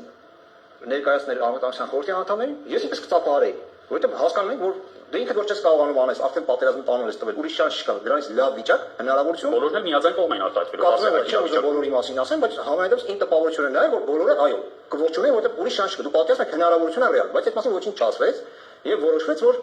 ընդհանրապես կդիմի իրոք փորձեն ռուսները հետ խոսեն եւ այդ հարցը այդպես լուծեն, որ ռուսները փորձեն ինչ որ մի ձև լուծեն այդ հարցը, պատերազմի ընթացքը կանգնեցնեն։ Կրկնում եմ, ամսի 19-ին մեզանից ոչ մեկ, համենայնդեպս ես վստահ եմ Վեհապարի խոսքից էլ Էդմոն Մարուկյանի խոսքից էլ Աբովյան Արմանն էլ այնտեղ բավականին սուր խոսեց, ոչ մեկ չգիտեին, որ ռուսները նման առաջարկություն են արել։ Այլապես քննարկման թեմա կդառնար դա։ Հետո այդպես պատերազմը շարունակվեց, էլի նույն տեմպով, նույն կորուստներով, որոնք գնալով ամեն ինչ ավելի վատանում էր։ Կորուստների քանակն էր ավելանում, մեր կորուստների քանակն էր ավելանում, որովհետև արդեն խոճապել, արդեն օր-օրի ավելի վատանում էր։ Եկանք հասանք արդեն հոկտեմբերի 7-ին, նոյեմբերի 7-ին ներողություն, դե բոլորիս այդ հարցն էր տանջում, ինձ, իմ տեղակալներին, Օնիկ Գասպարյանին, բոլորին, թե ինչու, մինչև երբ են, ինչու չէ ոստիկանապետին, թե երբ է պատերազմը կանգնեցվելու, ինչու չեն կանգնեցնում, ինչքան այս զոհերը ու կորուստները շարունակվելու։ Սա ներսի տրամադրությունների մասին եմ ասում։ Եվ բոլորը սպասում են, որ վերջ-վերջում մի որոշում կայացվի։ Նոյեմբերի 7-ին երեկոյան ես ներողություն եմ խնդրում իմ գործընկերներից մի փոքր փակագծեր բացելու համար, ես նկատում եմ դրսի գործընկերներից, սա իմ սկզբունքներին դեմ է, որտի իրավիճակը այնպեսին է, որ կամա թե ակամա պետք է ճշմարտությունը ներկայացնել։ Նոյեմբերի 7-ին ինձ էլ կապնվեցին իմ գործընկերներից, ասացին, որ մենք հիմա ուսումնասիրում ենք քարտեզը, արդեն Շուշին հանձնվել էր։ Եվ տեսնում ենք, որ դուք պարտվում եք, Ստեփանակերտն է արդեն ռիսկային եւ միգուցե ժամերի ընթացքում Ստեփանակերտն էլ դուք հանձնել։ Ռուս գործընկերների մասին։ Ռուս գործընկերների մասին եմ ասում։ Ու ասացին, որ ձեր ղեկավարին առաջարկություններ են արվել, ինչու՞ չէ, ինչու են դրանք մնում անարձագանք։ Ես ԱԱԾ-ի պետն է մինչև նոյեմբերի 7-ը չի իմացել, որ Հայաստանի Հանրապետությանը Պուտինի Ռուսաստանի կողմից առաջարկներ կան հրադադարի։ ԱԱԾ-ի պետը չի իմացել,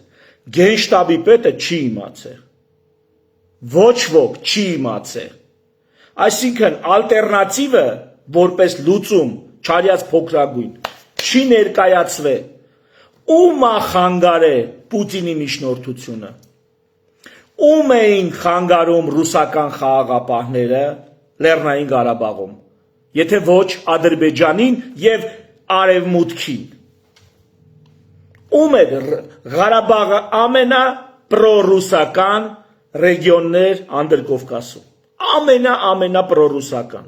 Ղարաբաղը ինչ էլ ուզում ասենք, դա ռուսների համար այդ կոնֆլիկտը Ղարաբաղով դա պետք էր։ Դրանով եւ Ադրբեջանի եւ Հայաստանի վրա լծակ էին բանաստում եւ այլ, այդ ամեն ինչը պարզ է, բայց ում է խանգարել Ղարաբաղը ամենաշատը։ Ադրբեջանին, Թուրքիային, Արևմուտքին, որ ռուս չլինի ինձ, ռուսական խաղաղապահ չլինի, ռուսական միջնորդություն չլինի, Մակրոնի միջնորդությունը լինի, ԱՄՆ միջնորդությունը լինի։ Իսկ ԱՄՆ միջնորդությունն ու Մակրոնի միջնորդությունը չէր կարող աշխատել, որովհետև նրանք ժամանակ էին շահում, որ Ղարաբաղը վերջնականապես փակվի այդ թեման։ Նրանք ոչ թե Շուշիով կանգ են առել, Շուշիով ռուսներն են արդեն բզբզե, ասել են հերիքա, արա հերիքա։ Թե չէ Ստեփանակերտով բանով սաղ էր գնալու, լրիվ գնալու էր։ Այն որ հիմա ասում են չկրվակ, թրակ, էսարիկ, ենարիկ Ղարաբաղցիներին։ Էդի տենց պդի ըլներ։ Ու ձգձգել են իշքան ուժ ունեն Ադրբեջան, Թուրքիա, Արևմուտք, Նիկոլ Փաշինյան Հայաստանի կողմից։ Նիկոլ Փաշինյան միանձնյա։ Գնալու եք ընտրեք, չէ՞։ Սրատակ ստորագրում եք։ Ով Նիկոլին գնաց ընտրեց սրատակ ստորագրումը, այս քայլերի տակ ստորագրումը։ Լսեք ու նոյեմբերի 7-ին Ռուսաստանից FSB-ից կապնվում են մեր մոտի ԱԱԾ պետի հետ, ասում են ընկեր, խաբար եք թե вообще որ ես մի ամիսա բանակցություններ ա գնում Պուտինի եւ Նիկոլի միջև մի ամիսա փուլ առ փուլ առաջարկներ ա ներկայացվում ու ամեն հաջորդ առաջարկը ավելի ծանր ա, որովհետեւ ամեն հաջորդ առաջարկի ժամանակ Ալիևը այսքան հետո չգիտեմ ինչքան արդեն կողել ա չի հանում լսեք Ճիշտ ասած, ուղիղ հարցրեցի, ես չգիտեմ ինչ առաջարկությունների մասին է խոսքը գնում։ Եթե դժվար չի, ինձ փոխանցեք, ես մի հատ հասկանամ, դեզ էլ Չի իմանում ինչ առաջարկ, առաջի անգամ ա լսում, ասում ա բանը FSB-ից, ասում ա ինչ առաջարկ է կարել, մի հատ մանրամասնեք։ հետո ասեմ, որտեղ իսկապես օրհասական է իրավիճակը։ Էլի ես ռեկլամները կյանքներս կերան այ մարդ։ Բառացի թերադրեցին առաջարկված առաջարկությունների մասին, որի մեջ ամենակարևորը այն է, որ հնարավորություն կար ռուսական գաղափար ուժերը մտնեին Արցախ եւ կանգնեցնեին պատերազմական գործողությունները։ Դրանով իսկ հասկանալի էր դառնում, որ կանխվելու է Ստեփանակերտի անկումը։ Ես ասացի ուղիղ որ առաջ անգամ լսում եմ առաջարկությունների մասին, խնդրեցի ժամանակ, կապնվեցի, որպեսզի ճշտեմ, հետո խոսենք, կապնվեցի վարչապետի հետ, ասացի որ առաջարկություններ են արվել, ուզում եմ իմանալ, թե ինչու այդ առաջարկությունները նախ չեն ընդունվում, երկրորդը Չի ներկայացվում մեզ։ Հանրության քննարկման մեջ չի, ես գիտեք, ազգի համար կարևորագույն խնդիրներ ու հարցեր են։ Պատասխանը եղավ, որ ես խնդրեցի ընդունելից։ Պատասխանն եղավ, որ գիտեք, ես հիմա զբաղված եմ, չեմ կարող ձեզ ընդունել։ Ու այդքանը։ Դե չեք կարող, ասենք բարձր, որ չի ուզում որ քննարկում լինի։ Խոսեցի մեր գործընկերոջ հետ եւ ասացի, որ իրավիճակը սա է, մենակ իմացեք, որ սա մեր համար նորություն է, իմ համար նորություն է։ Միգուցե ես փոխանցեցի ձեր մտահոգությունը եւ միգուցե առաջիկայում որոշակի իմաստով կակտիվանա պատասխան տալը process-ը։ Բայց ինձ խիստ մտահոգեց հենց այս հանգամանքը, որ ասես հետո երբ որ այս ամբողջը վերստացում, տեսեք, հոկտեմբերի 19-ին կատարված է առաջարկությունը, մինչև նոյեմբերի 7-ը մնացել է անպատասխան։ 18 օր շարունակվեց։ 18 օր շարունակվել է։ Դե թե երբ հայերել այդ առաջարկ Անպատասխան չի մնացել։ Ինչ ա եղել դրանից հետո Նիկոլ Փաշինյանը մի քիչ տես լղոզած իր այդ հաշվետվության մեջ ներկայացնում է։ Երկու բառով ասեմ այդ ընթացքում ինչ ա եղել։ Նիկոլ Փաշինյանի ներկայացրածը սենց բառեր ա օգտագործում, ըստ էության, փաստացի, սենց բառեր ա օգտագործում։ Այսինքն իր կողմից ավելացնում է մտքեր, որոնք առաջարկի մեջ չեն մտնում։ Իր կողմից օրինակ, որ Շուշին փաստացի դառնում էր Լաչինի Միջանցքը փաստացի ըստ էության փակվում էր, սուտ ասում, Լաչինի Միջանցքի փակվելու արժ չի եղել։ Այսպես ձևով է ներկայացնում։ Ամսի 19-ին, որ սրանք տենում են, այս արևմուտքից տենում են, որ ռուսները արդեն ակտիվ աշխատում են, ասում են հոպ, Ամերիկան ասում է ես լավ առաջարկ ունեմ։ Վեր են կենում, գնում են Ամերիկա, ամսի 23-ից 25-ը, գնում են Ամերիկա, Ամերիկան, ենքան որ պատերազմը չկանգնի, ռուսական առաջին առաջարկից, են ամսի 10-ի առաջարկից հետո, Մակրոնն է մտնում, ասում է, ես լավ առաջարկ ունեմ, ես կբանակցեմ, պրավալա տալի ռուսական պլանը, ամսի 19-ից հետո Ամերիկան է մտնում, ասում է, ես ավելի լավ առաջարկ ունեմ Նիկոլին, ու մեզ էլի, մենակ Նիկոլին չէ, ու տանում են Ամերիկա, գնում է Մնացականյաններ, չէ, Զորաբ Մնացականյանը, եթե չեմ սխալվում, գնում է Ամերիկա, մինչև 25-ը ընդեղ էլա պրավալ գնում, ոչ մի բան, սուտ, հեքյատ, ենքան որ Թրամփը կանգնի ասի դիմացեք, դուք լավ ժողովուրդ եք, ես գիտեմ, դուք տառապած ժողովուրդ եք, նախընտրական քարոզարշավին, այսքան բան, հետ են գալի ձեռնունային, ու այդ ընթացքը այտենց ժամանակ են սպանը, Նիկոլի միանձնյա գլխավորությամբ, արևմտյան հովանավորությամբ, ռուսը փիսնա, ռուսական միջնորդությունը փիսնա, Ռուսաստանից, Ղարաբաղից հանում են, ռուսական գործոնը ոչնչացնում են, Նիկոլը հետներն է։ Այսինքն մենք չունենք ազգային շահ, Չունենք պետական շահ։ Մենք այնքան որ Ռուսաստանին հակառակ անենք, ինադարա էլերին, կամակտուր գելերին, Հիմա լսեք էլի, միջև հեսա ավարտվում է իրա։ Շուտը ավելի կոնկրետ էլ եմ ասում, հիմա չեմ կարող ես ասել, այսինքն հոկտեմբերի 19-ից առաջ։ Ես կապնվեցի, ինքան որ մտահոգված եմ ուզում եի հասկանալ, ես կապնվեցի իմ քայլը պատգամավորական խմբի պատգամավորներից մեկի հետ, ում նկատմամբ ունեմ հարգանք, հիմա չեմ ուզում անունը բարձրաձայնել, եթե ինքը նպատակարար գտնի ինքը կբարձրաձայնի, կապնվեցի հետաքրքրվեցի, թե արդյոք դուք գիտեք, որ ռուսական կողմը sense կոնկրետ առաջարկություններ ա գոնե, դուք գիտեք այդ մասին, թե չգիտեք, ինձ ասացին, որ ոչ չգիտենք, եւ պայմանավորվեցինք այդ գործընկերոջի հետ, որ եթե ամսի 7-ին, իսկ ամսի 7-ին նախատեսված էր անվտանգության խորհրդի նիստ, եթե ամսի 7-ին անվտանգության խորհրդի նիստը կկայանա, ես անվտանգության խորհրդի նիստի բոլոր մասնակիցների ներկայությամբ կբարձրաձայնեմ այդ հարցը։ Ուղիղ հարցնելու է, ինչի այս առաջարկությունը չի ընդունում, եթե մենք այսօր այս վիճակի ենք, պայմանավորեցինք, եթե կլինի անվտանգության խորհրդի նիստը, ես այդ հարցը կբարձրացնեմ, եթե չլինի, ապա ինքը արդեն իմ քայլը պատգամավորների հետ իրենց խմբակցությունում համապատասխան պահի կամ պատեհ առիթով ինքը այդ հարցը կբարձրացնի, արդյոք իհարկե չասեցի, թե կոնկրետ ինչ առաջարկությունների մասին է խոսքը գնում, ընդհանրապես հարցը ռուսական կողմի առաջարկությունների մասին ինչ-որ բան գիտեք, թե ոչ։ Պայմանավորեցին, որ եթե իմը չստացվի, չկայանա նիստը, ապա այդ դեպքում ինքը կանի։ Նիստը չկայացավ, ամսի 7-ին նախատեսված նիստը չկայացավ, ամսի 8-ին ես ազատվեցի աշխատանքից։ Հիմա դուք ունեք ձեզ համար այդ Նիկոլ Փաշինյանին այս հարցը տալուց հետո եւ հանդիպում խնդրելուց մի օր հետո այս մարդուն հանում են ԺՊ-ի պետի պաշտոնից, փոխարինում են մեկ ուրիշով։ Ընդամենը, որովհետև արդեն նա խաղաքարտերը կարար խառներ։ Պետք չի արդեն։ Հիմա ասում եմ, գիտեք, քո համար գոնե հիմա որոշել ես ինչի համար էր դա տենց։ հարցի պատասխանը, թե ինչու հոկտեմբերի 19-ին չներկայացվեց Պուտինի առաջարկը եւ 18 օր շարունակ մենք ունեցանք, հիմա ես հուսամ դուք ներթվային ներկայացնեք հազարավոր նոր գործեր։ Ես ինչպես իմ խոսքի սկզբնական մասում ասեցի, գնալով մեր կորուստների թիվը ավելանում էր։ Դե բնական է արդեն խոճապ, արդեն պարտողական տրամադրություն, փախուստ, անկազմակերպ իրավիճակ։ Իմ մոտավոր հաշվարկներով մենք հոկտեմբերի 19-ից կամ հոկտեմբերի կեսերից հետո յուրաքանչյուր օր ունեցել ենք առնվազն 100 զոհ։ Առնվազն 100 զոհ կամ ավել։ Այդ թվերը մենք զեկուցել ենք, այդ թվերը կան, հիմա թե ինչու են գաղտնի գրիֆի տակ պահվում, չգիտեմ, չեմ կարող ասել, մոտորապես թվեր են բոլորը հնչեցնում, ես էլ եմ այսօր մոտորապես թվեր հնչեցնում։ Եթե վերցնենք միջինը օրը 100 զոհի պայմաններում,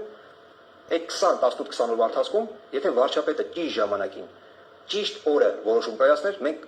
2000-ից ավել 2000 զոհից խուսափեինք, հասկանում եք, բայց ինչքան մարդ հաշմանդամ ստա դարձավ այդ օրերի ընթացքում, ինչքան վիրավորներ ունեցանք, ինչքան կորուստներ ունեցանք, ինչքան բնակավայրեր դուք պատկեր Շուշին, Հադրութի մի զգալի մասը, դուք պատկերացնում եք, դալը տարածքները մի կողմ թողենք, 2000 զոհ մենք կարող ենք կանխել։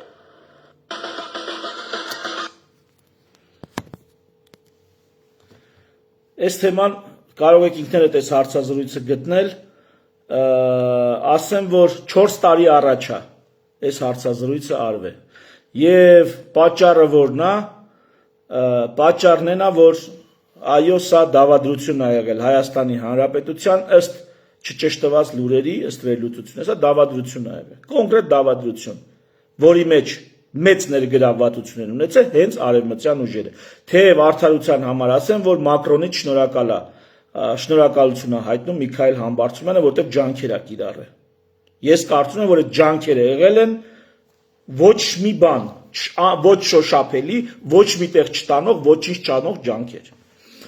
Հիմա մի երկու բան էլ ստե, այս ամեն ինչից բացի, սա խոսքը գնում էր հոկտեմբերի 19-ի մասին։ Սեպտեմբերի 30-ին էլ ա անվտանգության խորհրդի նիստ, որտեղ Օնիկ Կարապետյանը ներկայացրել է։ Հիմա ինչ որ ներկայացրել է, ես կմիացնեմ կլսեք Ագնեսա Խամոյանը հարցազրույցում կարդում է Օնիկ Կարապետյանի հրապարակած, ինչը չի հրապարակած չգիտենք, հրապարակած խոսքը։ Հիմա լսեք, սա արդեն դեռ ոչ թե 19-ին, այլ սեպտեմբերի 30-ին, այն ժամանակ, երբ որ հրապարակում էին Ֆիզուլին, Աղդամը, հանձնած Ջեբրայելը, հանձնած բանը, ասա, քարտեզը։ Հիմա նայենք Ագնեսա Խամոյանը ոնց է կարդում Օնիկի խոսքը։ Դրա մասին են ըստ էության, տեսեք, Օնիկ Գասպարյանը պատերազմի 4-րդ օրը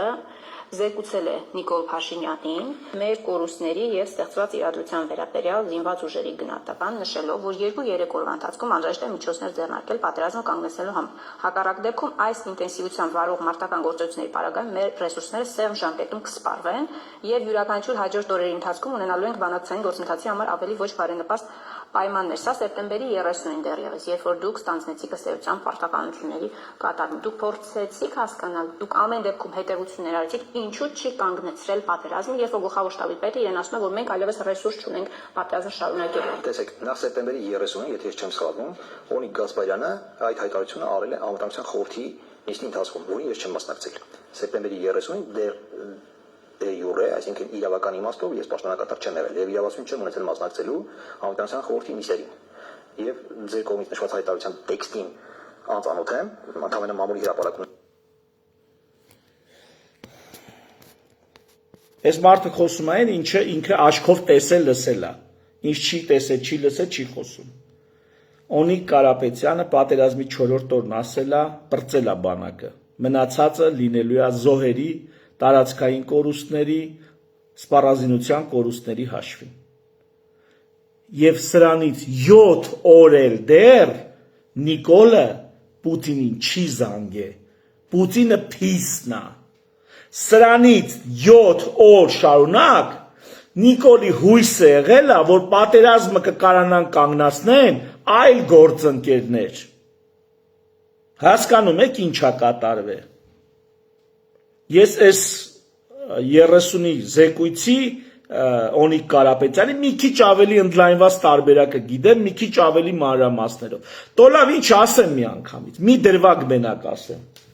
Մի դրվագ։ Սրա մասին չեմ ասում։ Այս ամսի 30-ի չէ, բանակի վիճակի մասին եմ ասում։ Կարող է սրա համար հետևիցս գան ասեն այս ինֆորմացիան քեզ որտեղից։ Լավ, պատկերացրեք, հիմա ես իրականությունը չեմ պատմում, երազ եմ տեսել, երազս եմ պատմում։ Այս հիմա ես ինչ պատմում եմ, իրականություն չի, իմ կողմից հորինված երազ է։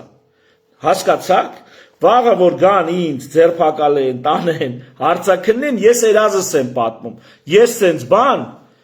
չի եղել, սա իրականություն չի։ Լսեք, երազս եմ պատմում։ Օնիկ Կարապետյանը կորպուսի հրամանատար է, Տավուշի թևում, այդ ճակատում։ Կորպուսի հրամանատար ինքը իրան դիմում, ինքը ՊՆ-ին, գենշտաբի պետին գրում է դիմում, որ ուզում եմ այս զենքը, այսքան բրոնեժիլետ, այսքան կասկա, այսքան այս զենքից, այսքան մինամյոտ, այսքան այս որպես կորպուսի հրամանատար դիմում է գրում, որ այսքան սպառազինություն, գույք եւ այլն է պետք։ Էնպես է դասավորվում, որ կորպուսի հրամանատարից իրան տալիս են գենշտաբի պետ։ Օնիկ Կարապետյանը դառնում է գենշտաբի պետ։ Երազս եմ պատմում։ Երբ որ գենշտաբի պետի պաշտոնը ստանձնում է, այդ նամակը դիմումը հասնում է իրան արդեն։ Իրա գրած կորպուսի հրամանատար ժամանակ գրած նամակը օրերի տարբերությամբ հասնում է իրան։ Ու ինքը արդեն որպես գենշտաբի պետ գիտի, որ դատարկա բանակը։ Բանակը վիճակ չունի, ինքը իրա պահանջները չի կարա բավարարի։ Ոչ այդ կասկեն ունի, ոչ այդ մինամյոտն ունի, ոչ այդ բրոնեժիլետն ունի։ Հասկացաք։ Իսկ Նիկոլ Փաշինյանն ասում է տունը ինչ ունեք կասկա բրոնեժիլետ բան։ Ինչքան պետք է կյանքից կդրված լնես, թնայած այդ իմ դիմակն է, այդ թատրոնի դիմակն է, այդ սաղ ընթացքում միջև այսօր նա դեր է խաղում։ Այն որ իրան գժիտեղ է դրել, նա դեր է խաղում։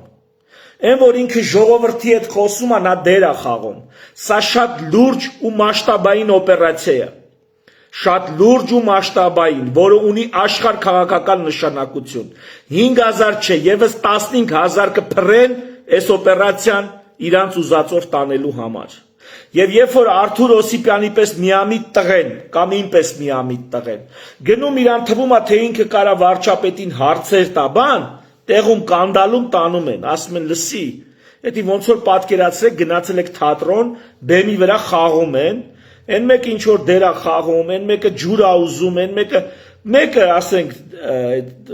հանդիսատեսից բարձրանա բեմ ու փորձի ինքն էլ ինչ որ հարցեր տա։ Ենթադրենք ընդ նստած է մեկը քարոզարշավ անում։ Ու ինչ որ մեկը բեմ բարձրանա գիտակից, հասուն, տրամաբանված հարցեր տա, որը ոչ սցենարի հետ է բռնում, ոչ հնարավոր է բաների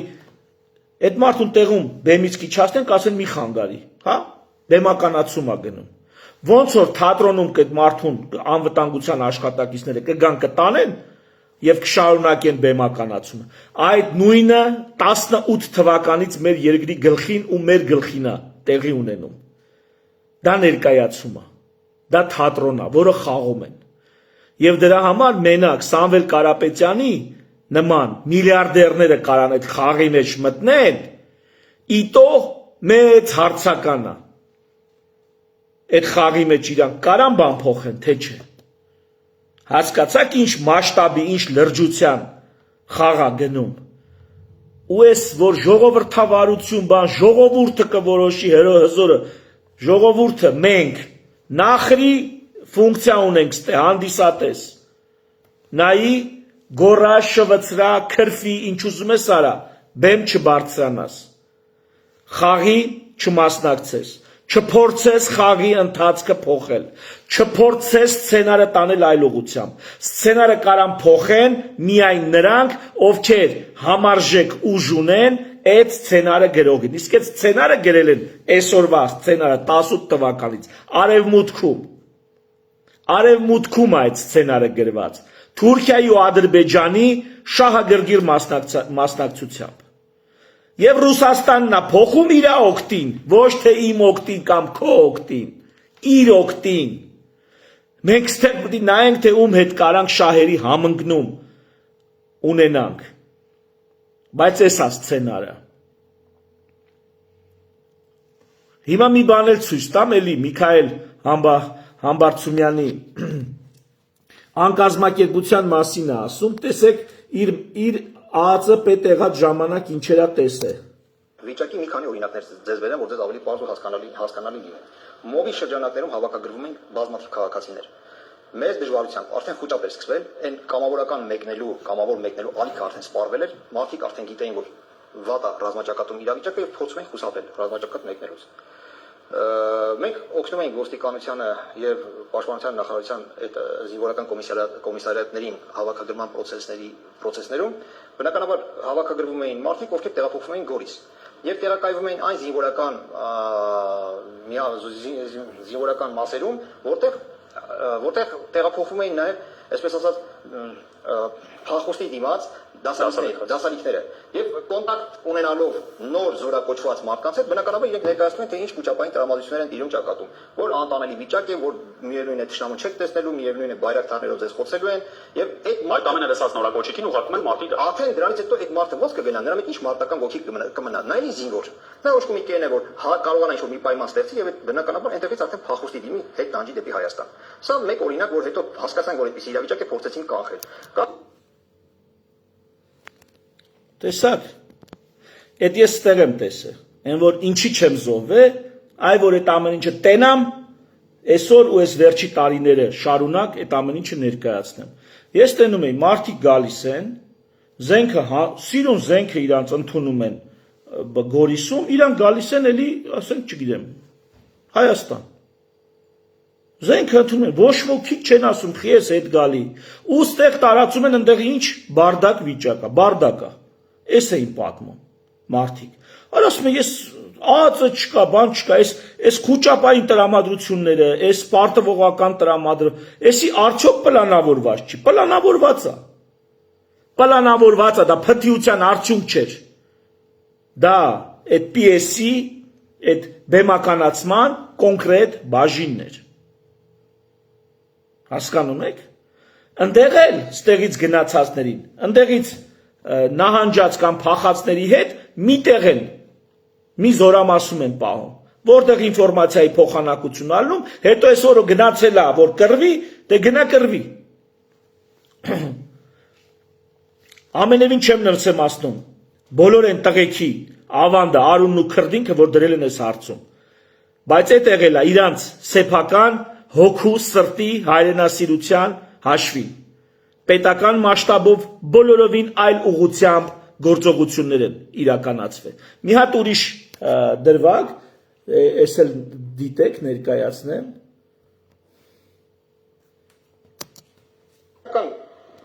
Զեկույցներից մեկի ժամանակ ներկայացվեց, որ Ստեփանակերտ մտնող ջրից խմելու ջրից պարտադիր նմուշ են վերցնում, որպեսզի հետազոտեն, տեսնեն ջուրը նորմալ Թունավորված չլինի, թունավորված է, թե թունավորված չի, գիտեք, դիվերսիոն խմբեր ռիսկերը բարձրանում են եւ պարզվեց հայտնեցին, որ ուղղակի այդ լաբորատորիայի աշխատակիցները, ովքեր որ նմուշները վերցնում եւ լաբորատոր ստուգումներ են անում, կանայք են, որոնք փախել են եկել են Երևան։ Այսինքն ջրի հետ կապված կա խնդիր, կա ռիսկ, որ կարող է բնակչությունը թունավորվել։ Բնականաբար հարցը պիտի լուծվի։ Ես զեկուցեցի վարչապետին, որ այսպիսի խնդիր կա, վարչապետը հազարից արագ կարգավորել եւ համապատասխան մասնագետին ապահովել այնտեղ, օրջը բաց թողելով։ Ես բնականաբար հազարական հիշեցրեցի համապատասխան օպերատիվ ստորաբաժանմանը, որ արագ կազմակերպեն գործընթացը, ինձ զեկուցեցին, որ արդեն գտել են, պայմանավորվել են մասնագետների հետ եւ մասնագետներին պատրաստ են տեղափոխել Ստեփանակերտ, ընդ որում ԱԱՑ-ն իր ուժերով էր տեղափոխելու անվտանգությունը ապահովելու համար, հետո պարզվեց, որ Առողջապահության նախարարը տվյալ ժամանակահատվածի թույլ չի տալիս, որ այդ խումբը մեկն է։ Արսեն Թորոսյան։ Այո, զարմացած խոսեցի հետ, ասում, ինչի, որն է պատճառը։ Դե ասում են, կանանց ապահովեք, թող կանանք հետ գնան։ Եվ կանանց ապահովել կնոջը վերջիվերջո կին է, երկրորդ այդ կնոջը միջև գտնենք, միջև ապահովենք, միջև համոզենք, ժամանակ է գնալու։ Մենք ոնց է մեր աշխատակիցները ամենօրյա ռեժիմով բազմաթիվ հարցեր էին լուծում, չեք պատկերացնում, թե ինչքան էին գնում գալիս։ Եվ այդպես էլ այդ հարցը մնաց արկախված, չարեցինք։ Ես զեկուցեցի վարչապետին, վարչապետը ասաց, ես կզբաղվեմ այդպես էլ հարցը չտրվեց։ Չլուծվեց այդպես էլ։ Պարոն Վարդանյան, Տեսակ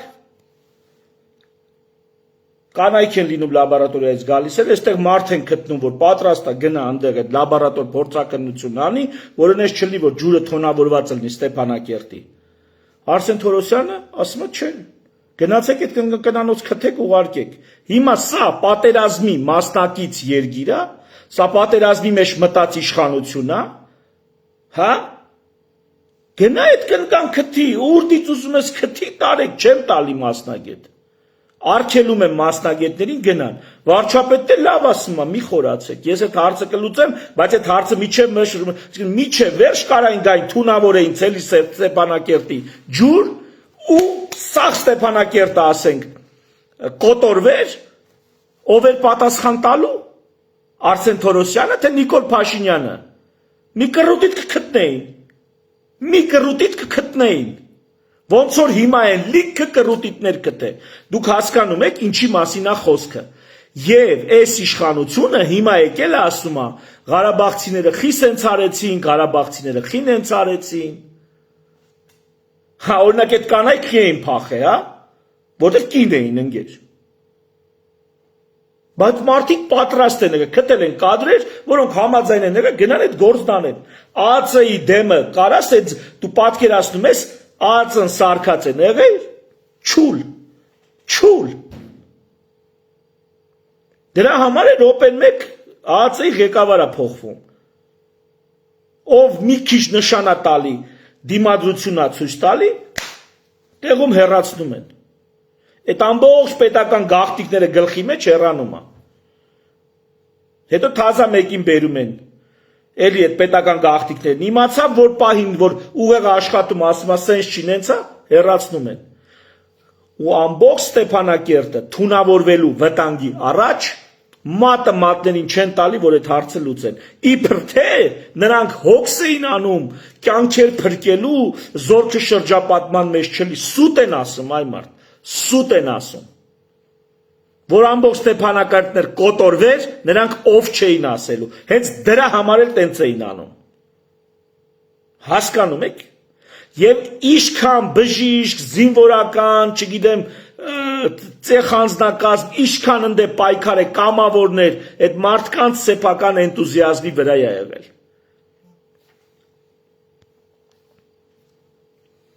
Հարազատներս, սա թոշակների բարձրացում է խոսում, Ծառուկյանի տունը սարքելու եմ ծերանոց, դու ցելի Ստեփանակերտի համար անվտանգություն չես փորձել ապահովես, հակառակ է ոչ թե չես փորձել, մարդիկ ապահովել են, ամեն ինչ արել են, որ տեղափոխեն, իրականացնեն, խնդիրը լուծեն, դու արգելել ես խնդիրներ լուծել, արգելել եք, դուք պլանավորված արգելել եք խնդիրներ լուծեք, հիմա էլ Արսեն Թորոսյանը ազգային ժողովի ամբյոնից ասում է Հայաստանը մոնոէթնիկ չպետք է լինի, ինչ նկատի ունի, նկատի ունի, որ պետք է գան ադրբեջանցիները, պետք է գան, խոստացել են, պլանը տենց է, իսկ ինչի պետք է ադրբեջանցին գա, Հայաստանը այսօր իշխանափոխություն կլինի ու կարա իրոք հայ ժողովուրդը գիտակցի, զարթնի, կամ զարթնի չէ, լավ հայ ժողովուրդը չէ, հայերի միջի են ազգը, որ պետականորեն կազմակերպված է, կարա հեծնի են նախիրին, որը պետականորեն կազմակերպված չի, ու սենց փոփոխությունը լինի, որպեսզի այդ ազգը լրիվ անդամահատեն, լրիվ կաստրացիայի ենթարկեն, այդ եկեղեցու դեմ պայքար բան, այդ սաղ, ինչ են անելու, պետք է կայունացնեն ստեղ Հայաստանի ապիկար, ընկճված, թուլացած վիճակը, պիտի այդ վիճակը ամրապնդեն, ոնց են այդ ամրապնդելու, սահմանագծում է անում, հասնելու է Վարդենիսի կողմեր, ասելու է սահմանագծում չեմ անում, պետք է գան Սևանի արևելյան ափը,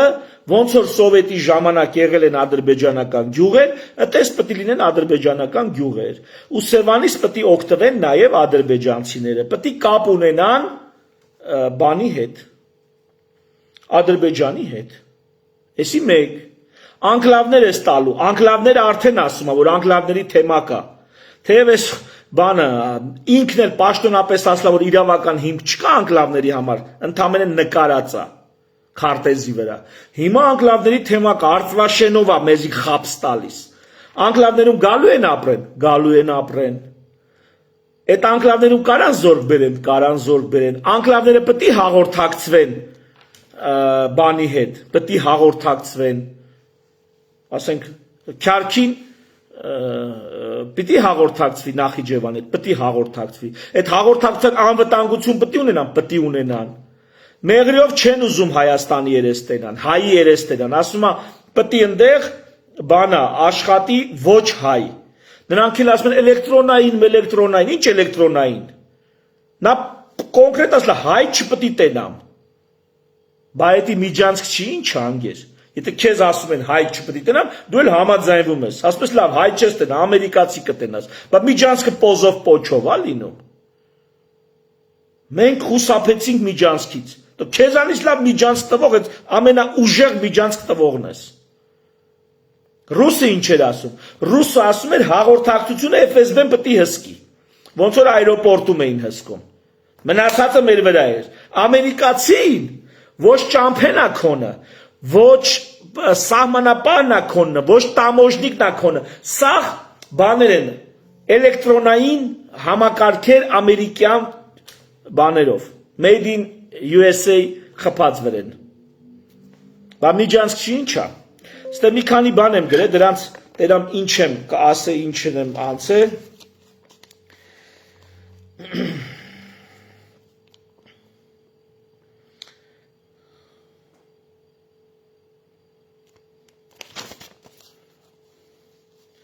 Իդեպ այդ համապարփակ համաձայնությունը հուշագիրը, որ ստորագրել են Ամերիկայի հետ, դե կա տենց մի հատ կետ կրոնական ազատությունների մասին եւ այլն։ Ուշադիր, այդ կրոնական ազատություններն էլ մի հատ ուրիշ կետ է։ Ինչի համար, որ էլի այդ ադրբեջանցիները, որ պետք է գան, պետք է լինեն կրոնական ազատություններ, այդ նշանակում է պետք է մզկիթներ կառուցեն, դա լինելու է։ Հանգար չկարծեք, թե էսի ստից շուխուռ է։ Այս վերջերս մի հատ ոդքասթ էի նայում, այդ Ռուսաստանում ինոագենտ համարվող բաների էլի, գործիչների զրուցում էին, ասում է, երբ որ Մոսկվայում առաջի անգամ բացվեց բանը Դոնբասի տուն, ակումբ, ասում է, տենց մտածում էինք, դե հիմա Ուկրաինայից մի քանի ռուս եկել են Մոսկվայում Դոնբասի բան են սարքել։ Վերջը ինչ դարավ։ Վերջը դարավ, որ այդ ամեն ինչը Ուկրաինայից պոկեցին։ Այսինքն սկզբում միամիտ լիքը մարդիկ կար ասում են, դե չի կարա էլի այդ աստիճան անհեթեթ լինի իրականությունը։ Հենց անհեթեթությունը վկայում է, այս հարցում գոնե, հենց անհեթեթության աստիճանը վկայում է, մենք կարողացանք 20 թվականից մինչև այսօր մի ահռելի զանգված ժողովրդական հաշտ այն մտքի հետ, որ գլխավոր թշնամին Ռուսաստանն է եւ ոչ թե Թուրքիան, օրինակ, ընկալում, Կա տենց ժողովրդական անցալում, որ Ղարաբաղը բեռ էր, KGB-ի պրոյեկտ էր, անգամ խելացի մարդիկ տենց կարծիքներ են հայտնում։ Այդ KGB-ի պրոյեկտը, իսկ անկախանալը Հայաստանի KGB-ի պրոյեկտ չէր, ես մի անգամ Արա Ներսիսյանին այդ հարցը տվեցի։ Ասում են, Ղարաբաղը KGB-ի պրոյեկտ էր, իսկ Հայաստանի անկախանալը KGB-ի պրոյեկտ չէր, KGB-ն չէր կազմակերպում, անվտանգություն ապահովում։ Հա՞։ Այնքան KGB-ի պրոյեկտներ են եղել, որ Հայաստանի Հանրապետությանն են ձեռնտու եղել, չիլնում տենց, չիլնում շահերի համընկնում, լինում անգեր ջան, պատահում է, շահերի համընկնում։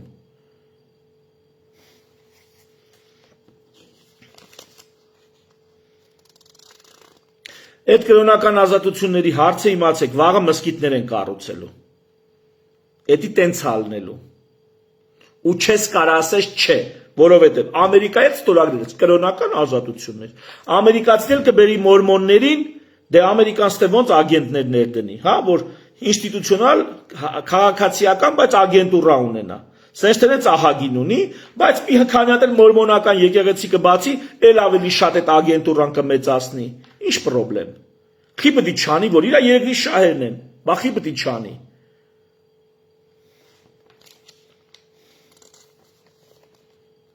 Հա, եւ մի հատ sense կարևոր բան։ Ուրեմն գիտեք, որ Սամվել Բաբայանի, չգիտեմ տեղյակ եք թե չէ, բայց Սամվել Բաբայանի հարցազրույց չէ, ձայնագրություն կա, գաղտնալսման նման ձայնագրություն կա, որտեղ նոյեմբերի 6-ին, եթե չեմ սխալվում։ Սամվել Բաբայանն ասում է, որ տանկերը չկան, արտիլերիա չկա, գրադը չկա, էսա մնացե, որ շատ վատ վիճակում է, էլի, բանակը, որ ձև չկա, պետք է մի խոսքով պատերազմը կայնացվի։ Էսի բազմիցս շրջանառել են եւ հրապարակել են։ Բնականաբար Նիկոլ ենք, որովհետեւ էսի Սամվել Բաբայանը Նիկոլենց է ասում, կամ հենց Նիկոլին է ասում։ Այս ձայնագրությունը հրապարակել են։ Սրանով հիմնավորելու համար, որ նոյեմբերի 9-ին 20 թվականի ալտերնատիվ չկար, պետք է Նիկոլը հետի ստորագրեր։ Հիմա ես ստեղից հարց եմ տալի, բա սեպտեմբերի 30-ի Օնիկ Գասպարյանի ձայնագրությունը խի չէիք հրապարակում։ Բա հոկտեմբերի 19-ի անվտանգության նիստի Օնիկ Գասպարյանի, Դավիթ Տոնոյանի ձայնագրությունները խի չէիք հրապարակում։ Այդ նոյեմբերի 6-ին հասկացաք, որ բանը բանից անցել է։ Բա որ բանը բանից այն գլխից անցած էր, բա այդ ձայնագրությունները խի չեք հրապարակում, ձեռնտու չի, պալիտ կլնեք ձեր արևմտյան գործընկերների հետ, որ մեծ հակառուսական պլան եք իրականացրել, փուրը տալով Ղարաբաղն ու Ղարաբաղցուն ծերից ծեր։ Հա? Իսկ կարող է էս էր բազարը, որ ռուսը չեր ճանաչում քո ագրեսիան ջերմուկի վրա։ Կարող է ռուսը ասում է ռազմական դրություն հայտարարի մտնենք մենք էլ մերը տեղից խլենք, իսկ դու տենց է ռազմական դրություն չհայտարարեցիր։ Ես էլ եմ ասում, ռուսը մեզ գցել է, Ռուսաստանը մեզ գցել է, էդի առանձին խոսակցությունը դրա մասին գիտենք, բայց հիմա ես ուզում եմ ցույց տամ, որ արևմուտքը մի բան էլ ավելի պիղծ է վարվել մեր հետ։ Ռուսը տապոր է, ոնց անում է տենց է ցույց է տալի, հռը կոպալի, արևմուտքը փաթեթավորում, դեկորացնում, գրանտները բաժանում, խոսող գլուխներին ոտի հանում։ Նա ձև գիտի, փափուկ ուժի կիրառման, բայց այդ փափուկ ուժով մեր տունն են քանդում։ Գիտեք, չէ, ուլտրազվուկը կարած դնես, քարը տրակցնես, ուլտրազվուկ։ Սարքավորում է, դնում ես քարը փոշի է սարքում։ Երիկամի քարերը գիտեք ոնց են փշրում։ Փորի վրայից դնում է sense դաչիկը հատուկ քարի ուղությամբ դնում է, քարը փշրում է, դառնում է փոշի, ավազ։ Փափուկ ուժը տենց բաներ է անում։ Այդ նույն գործողության համար ռուսները պլասկակուպցիով կանեին, էլի sense։ Հռը կոպալ ձևով, չագուջով կանեին։ Նրանք ավելի նեժներ են, բայց արդյունքը նույնն է։ Դու ես տնավեր բնավեր դառնում, դու, ես։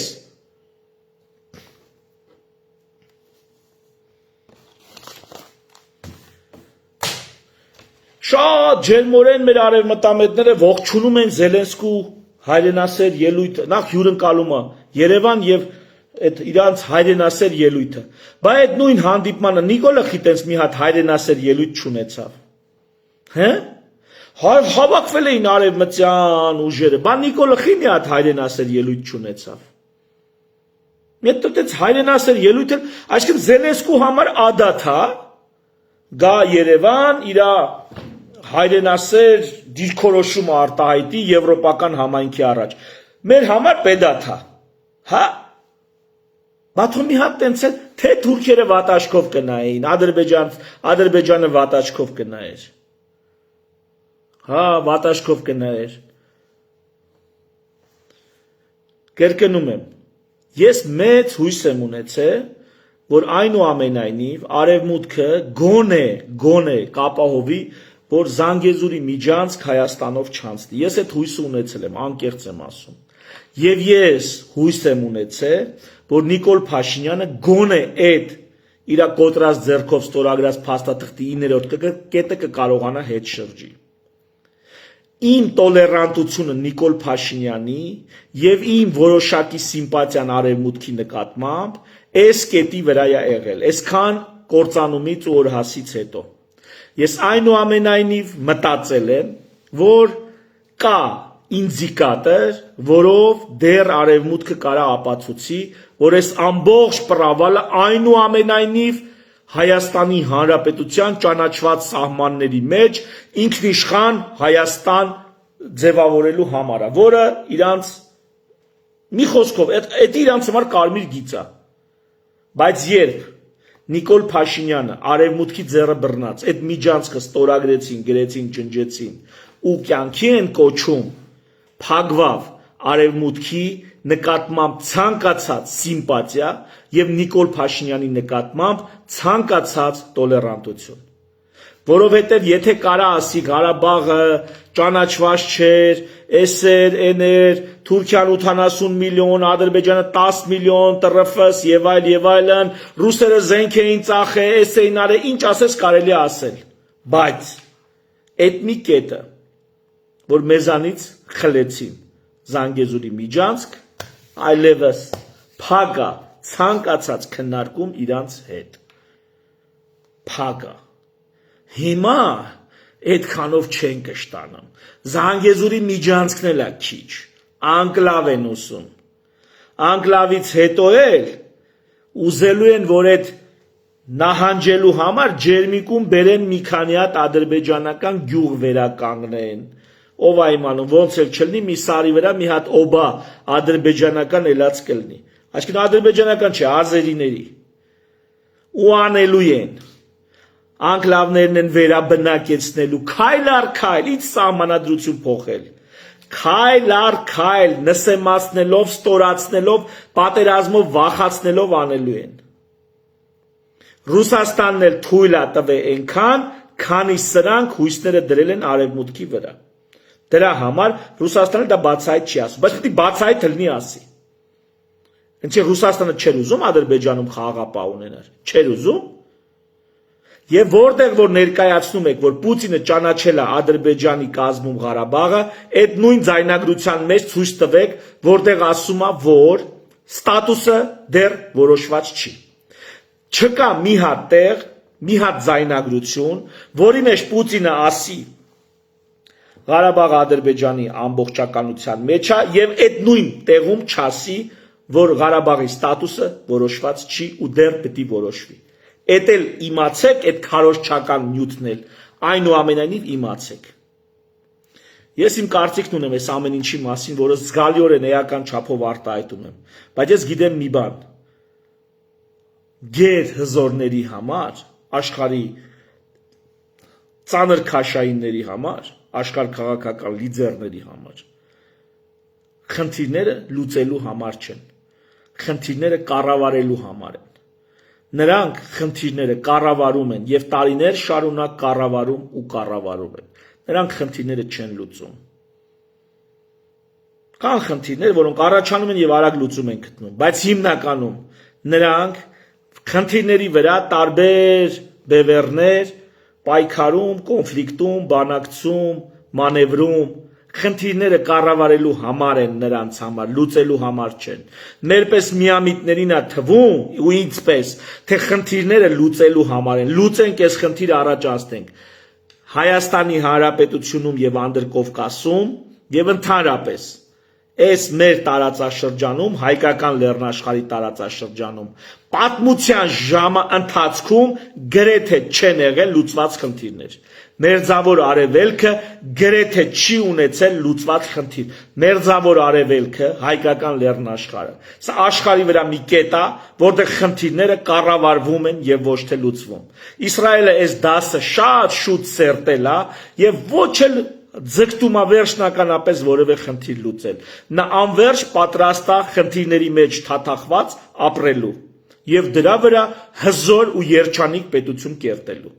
Նա հաշտվել է այդ մտքի հետ։ Պետություն ունենալը հարգելիներս, դա ամբիցիա է, դա նկրտում է, դա հավակնություն է, հավակնոտություն է։ Եթե ազգը չունի այդ հավակնոտությունը, ազգը իրավունք չունի պետություն ունենալ։ Իրավունք չունի ուղակի։ Եվ խաղաղության դարաշրջան է սենց իբը վсё հարցերը լուծված են, հեսա սահմանները կբացեն, հեսա սենց փագեք թեման, ուրեմն դուք ազգ չեք, դուք իրավունք չունեք պետություն ունենաք։ Դուք պիտի պատրաստ լինեք անverջ պետությունների հետ հարաբերվել, մրցակցել, բանակցել, մանևրել, վիճել, հաշտվել, հրադադար կնքել, նորից պատերազմի մեջ մտնել, սա է պատմությունը։ Վերցրեք նայեք պատմությունը, այ մարդ։ Վերցրեք նայեք, Թուրքիայի ինչն է պակաս։ Ինչն է պակաս Թուրքիայի։ Ադրբեջանում բզբզում, Միջին Ասիա բզբզում, Սիրիայում բզբզում, գնում բանը, ասա, Աֆրիկայի հյուսիսում բզբզում, ուր դե ասես բզբզում այ մարդ։ Ուր դե ասես։ Ինչն է պակաս։ Կիպրոսում բզբզում, ինչն է պակաս։ Անա երգիրը այ ընկեր, նա պետական, ինստիտուցիոնալ մշակույթ, սովորություն ու գիտակցություն ունեցող երգիրը։ Դրա համար էլ տենց է ապրում։ Պրիգլուչենիա մանգալի։ Հակառակ դեպքում պրիգլուչենին իրան կգտնի, ման կգա ու կգտնի։ Դրա համար միջև պրիգլուչենին իրան ման կգա ու կգտնի, ինքն է մանգալի ու գտնում այդ պրիգլուչենին։ Հայ ազգ, ձեր ցավը տանեմ։ Մենք պիտի այդ պրիգլուչենին ման գանք։ Գտնենք, թաթախվենք, ուրիշ ձև չկա։ Այսպիսով ամփոփեմ։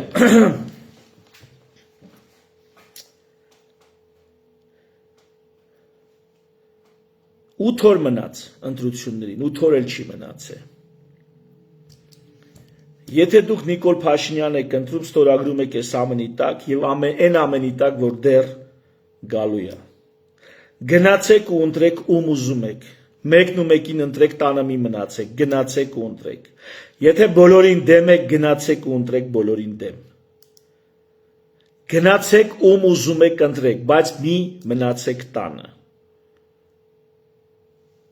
Եվ որտեղ ռուսամետ արևմտամետ խաղերը կտակ, իմացեք մի բան է մեզ պետք, լինել անկախական, լինել մեր երկրում, մեր տարածքներում գերիշխան, արտաքին հարաբերություններում ինքնիշխան։ Սուվերեն բառը այս երկու իմաստը միաժամանակ իր մեջ ունի։ Սուվերեն թարգմանվում է եւ գերիշխան եւ ինքնիշխան։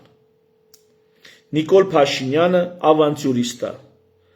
Մեծ պլանի մի փոքրիկ մասնիկ, որին պետք է քանդել, ապամոնտաժել եւ ուղարկել արդարադատության ինստիտուտների ձեռքը իր բաժին արդարադատությունը ստանալու։